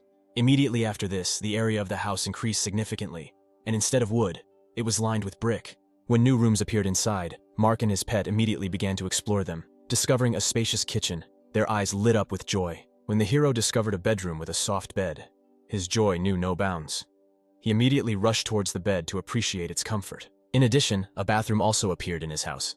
Mark decided that he deserved a little rest, and having filled the bath with water, climbed into it with the phoenix. Calling up the system window, he saw that there were 4 days left before the end of the test for the newcomers, and if they failed to raise the village to the third level and receive a reward, then they could even forget about defeating the Punisher. Suddenly, a robot materialized from the system window and said that he was a support employee and would answer any questions. Pausing near Faye, the robot informed Mark that he had a chance to double his rewards. The hero looked at him in bewilderment and asked what this meant. The robot explained that Mark could double the difficulty of the task and receive a double reward for victory, in which case the village chief would receive 2,000 points and the villagers would receive 1,000. Having said this, the robot turned into a timer, saying that the hero has 10 minutes to think. Mark carefully considered the opportunity offered to him. He remembered that at the second level, the village could create an altar of a guard that would help in the battle with the Punisher. But he was very worried about the fact that the list of materials needed to create the altar was unknown. Mac understood that if it took a day or two, then there would be no time left at all to improve the village to the third level. But on the other hand, this is the right opportunity to become stronger, and then you won't even have to worry about the battle with the Punisher. The same timer appeared above the village, through the robot. Mark shared his thoughts with other residents. They unanimously answered that whatever their headman decides, so it will be, and they will follow him. Accepting their answer, Mark agreed to the robot's proposal. As soon as he said this, the timer stopped. After this, the system reported that from now on, upon reaching each new level of the village, the rewards received would be doubled. Changes were also made to the condition for achieving the second level. The population must be more than 1,000 people. The headman's house must be upgraded to the third level. The number of houses at the first level must exceed 400, and there must also be more than 40 newcomers to the 10th level. As soon as the system reported these conditions, everyone was horrified. All of the above seemed unattainable to them, especially the number of inhabitants, which now numbered only 930 people, instead of the required 1,000. There was real panic in the clearing. Noticing this reaction from the villagers, Mark intervened and said that they shouldn't worry about it because he was working on a C-rank mission to open the map, upon completion of which he would be able to go out into the wider world and bring more people. The robot added that after completing this task, they will have the opportunity to find the Temple of 1,000 Apparitions, where they can use the portal and go to the selected newcomer village and recruit residents there for their own. Hearing this, all the inhabitants rejoiced because they had hope again. Calming them down, Mark said that he would make every effort to ensure that their village withstood the Punisher. Then he suggested dividing the work between everyone again in order to save time as they did last time. Shouts of approval were heard in response. A few moments later, the system reported that Mark had opened a surveillance system for residents and could find out the location of any of them at any time convenient for him. A system of voice commands has also been activated, which can be given to residents at any time. The hero, in turn, said that improving the houses of the first and second levels requires a lot of wood and stone. So from now on, everyone whose level is below the 10th will be engaged in chopping wood and mining stones. Afterwards, he named the names of those in the top 10 in the ranking, and said that they need to go to the western part of the pastures on Ant Mountain and take iron ore there. He told the rest to try to reach level 10 as quickly as possible. After distributing the tasks, Mark said that he had placed the second level ice stones needed to improve the huts in the exchange channel, so anyone can exchange them.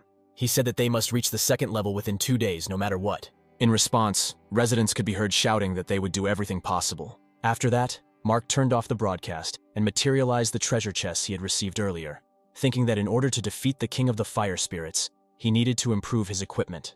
With the accumulated transformation cards and a large number of chests, he will be able to combine them and obtain higher-level items. When he activated the cards, Mark's entire house was filled with a bright blue glow. The system reported that the transformation was successful, and the hero received 2 golden treasure chests, using the transformation card on them, and receiving a white gold chest. Having opened it, Mark received a first-level item, a Blade of Deep Night, which adds plus 300 points to attack, plus 100 to strength, plus 130% to attack speed, plus 100 to defense, and plus 100% to the chance of a critical hit. Taking the sword in his hands, the hero was sure that this blade would become an excellent assistant for him. Deciding not to waste time, Mark decided to go to the King of the Fire Spirits. The robot informed him that the teleportation function had been activated. The teleportation was supposed to move Mark to the same place where he was before, or rather to the Mountain of Hellfire. Suddenly, a bright glow from a portal appeared in the air. Mark took a step forward and his foot touched the hard surface of the volcano's mouth. When he looked down, his face showed bewilderment, but Faye, on the contrary, seemed interested.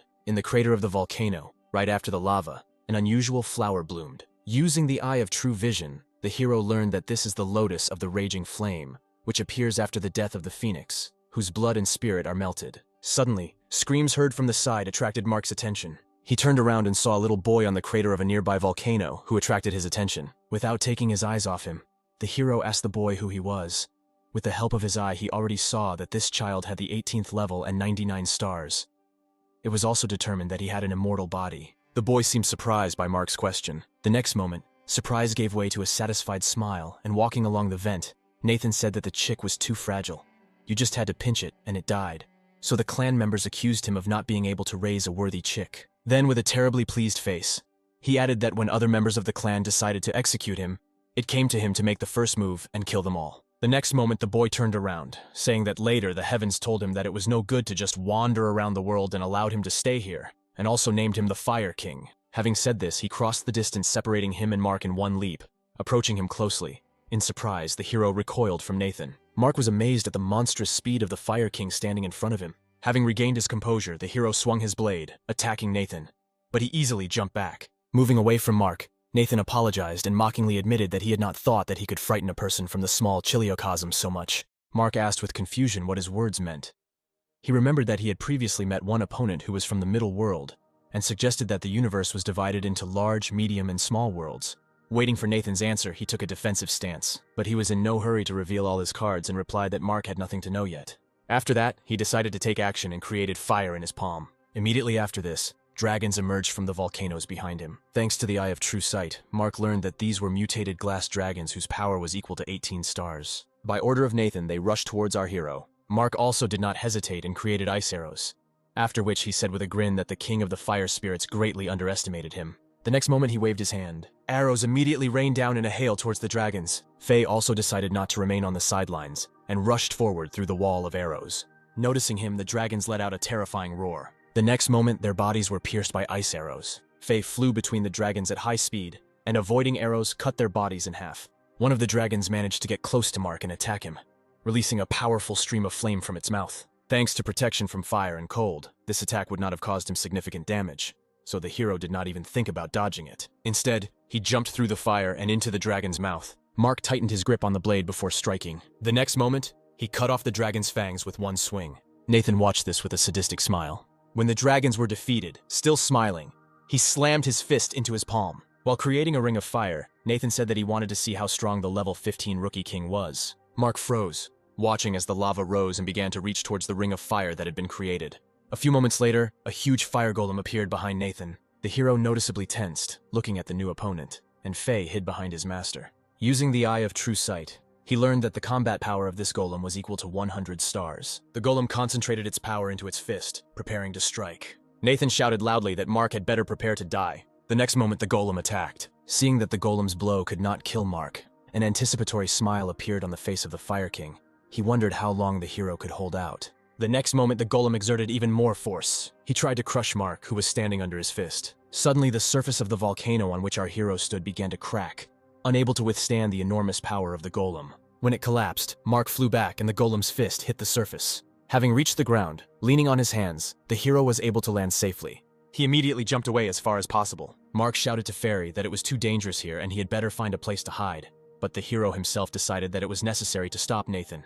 Then the golem under his control would cease to be a threat. The next moment he rushed towards the golem. When Mark approached him, he immediately attacked him. But the hero avoided the blow and slashed his arm with the blade of his blade. The fire golem immediately grabbed the wounded one with its good hand, echoing Nathan's movements. The damage caused was transmitted to the Fire King, blocking the wound with his palm and trying to hold back the heavy bleeding.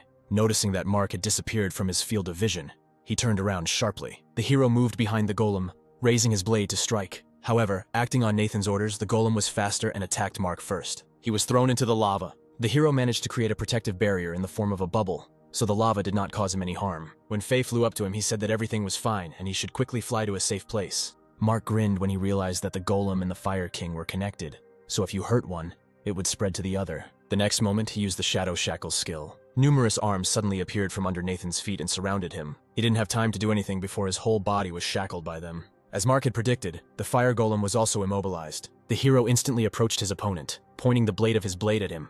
He just grinned, looking straight at Mark. The next moment, an explosion was heard from the volcano, and lava splashed in all directions. Nathan managed to free himself from the shadow bonds, and with irritation in his voice, he said that he was already beginning to hate Mark. Faye anxiously rushed from side to side in search of his master. Taking advantage of the moment before he was noticed, the hero crept up to Nathan and attacked. Analyzing their fight, Mark realized that his opponent's body was incredibly strong because he was able to hold back his attack with his blade with his bare hands. He was also incredibly strong in hand-to-hand combat. No matter how hard Mark tried, he couldn't find Nathan's weak points. Instead, the Fire King seemed increasingly invincible. And now, Nathan again grabbed the blade of the blade aimed at him with his bare hand. Mark's eyes widened in surprise as he pulled the blade towards himself. Without taking his eyes off the hero, Nathan said that he would also like the same weapon. The next moment, their foreheads collided. From a strong blow, Mark was thrown to the side and crashed into his back against a stone wall. Smiling, Nathan said that he had already played enough, and it was time for them to call it a day, after which he raised his hand up. At the same moment, the sky became clouded, changing its color to red. Not even a couple of seconds had passed before a spear appeared from there. Nathan caught the spear, holding it by the hilt. Waving his weapon over his head, he jumped from the crater of the volcano. With a malicious smile on his face, the Fire King said that Mark would now experience real hell. After these words, he rushed towards our hero. Mark managed to jump to the side when he was attacked. He decided to take advantage of the moment while his opponent was hanging in the air and attack. When Nathan turned around, his eyes widened in horror because he saw many arrows flying at him. One of them pierced him through. Upon landing, Nathan clutched the wound on his chest. Preparing for a new attack, Mark asked if this was the entire strength of a creature with 100 Imperial rank stars in combat power. Nathan was able to dodge the hero's next attack. Grinning, he said that Mark was too naive. The next moment, hundreds of meteorites rained down from the sky, jumping from the crater of the volcano. Nathan said that Mark was mistaken in assessing his combat power at 100 stars of the earthly level. If the combat power reaches 100, but did not pass the test of martial arts, then this is regarded only as the peak of the human level. Mark thought about his words. He had not heard of the Earth level and peak human level before, and assumed that his words about the Imperial rank were misinterpreted by Nathan. As he watched the approaching enemy, he thought that he had the opportunity to extract more information from him. When the blade of Nathan's spear almost overtook our hero, he covered himself with his blade. The Fire King shouted that a true Earth-level master would be able to crush him with one hand, even if his combat power was equal to 100 stars. As the battle progressed, Mark tried in various ways to extract answers to his questions from Nathan. But he quickly saw through our hero's plan and said that he should not even dream of getting some information from him. Striking another blow with his spear, the Fire King said with a smile on his face that judging by the current state of the Dragonpool village, even if the hero managed to build a guardian altar and become an Earth-level master, he still would not be able to save anyone. When Mark missed another blow and Nathan inflicted a serious wound on him, he grinned and said that you don't even have to wait for the Punisher to appear. He himself will destroy the hero right now. Mark knelt down leaning on his blade. The enemy's words reminded him that he needed to complete this task as quickly as possible in order to get the card opening. Meanwhile, Nathan, who approached him, said that the Master is going through a serious transformation, moving to the earthly level. But this does not mean that a human-level master cannot defeat an earthly-level master. When the power reaches 130 stars, then a human master can defeat an earthly one with 100 stars. Remembering the arrow attack he had come under, Nathan guessed that Mark's power had not yet reached 130 stars. But even so, his strength is comparable to that of a half-Earth level master. He decided not to delay any longer and finish off the hero with one blow, putting all his strength into him. The next moment, the fire golem appeared in front of Mark again. With a smile on his face, Nathan ordered him to kill the hero. He immediately attacked, hitting the place where Mark was standing with his fist. The hero was able to avoid the blow by jumping to the side, and shouted that this technique would not work on him twice. At the same moment, Nathan's spear rushed towards him. It was too sudden an attack, and Mark did not have time to dodge. As the blade pierced his stomach, intense pain spread through his body in waves. Still smiling, Nathan said that the golem does not have to repeat all his actions. Due to the fact that the golem has no brains and can simply swing its fists left and right, it is quite problematic to control it. But fortunately for him, after their long coexistence, the golem learned to understand him and sometimes can attack the enemy on its own. Grabbing the blade of the spear, Mark thought that his carelessness and excessive self-confidence were to blame.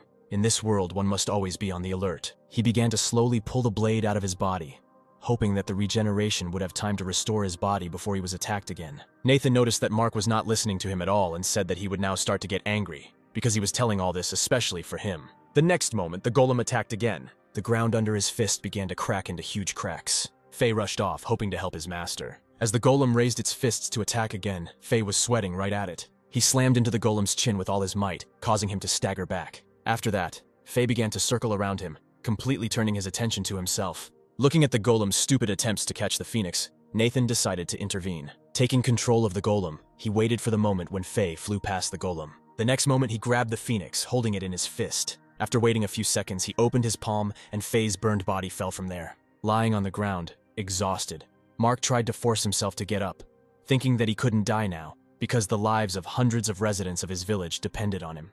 Having dealt with the phoenix, Nathan slowly walked towards Mark. The hero managed to rise to his knees and summon Hellfire, after which he slowly rose to his feet. Standing a little further away, Nathan was surprised that Mark managed to get up after being seriously injured. Breathing heavily, the hero managed to take control of his body. Pointing the blade of his blade at Nathan, he said that mocking a pet right in front of his owner was simply the height of ignorance. The next moment, he threw the blade at his opponent, putting all his strength into it. Nathan looked at the blade coming towards him and didn't even think about dodging it. When Mark summoned his clones and Shadow Bonds, the Fire King chuckled and asked if the hero really thought that the same techniques would work on him twice. However, the next moment he felt a hand on his shoulder. Turning around, he looked with horror at Mark's double who appeared behind him.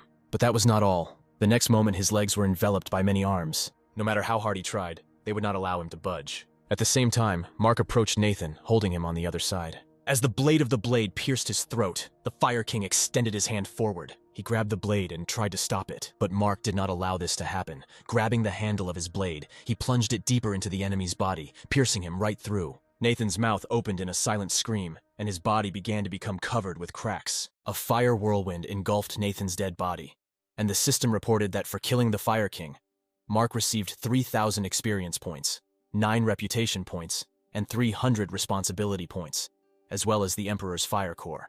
After which the system reported that more than 100 reputation points and 100 stars of combat power had been achieved. Therefore, the hero received the title of Emperor of the Novices, and all his characteristics would be improved by 80 points. Mark smiled contentedly, wiping the sweat from his face. However, the next moment something happened that made Faye's eyes widen in horror. The golem's foot landed directly on Mark. A few moments later, a blue light began to emerge from under the foot. Mark was able to get out by piercing the golem's leg with his blade. Then he jumped up, coming face to face with the golem. Swinging the blade at his head, he enveloped the blade in hellish flames. The next moment, he slashed his blade across the golem's body, cutting it open.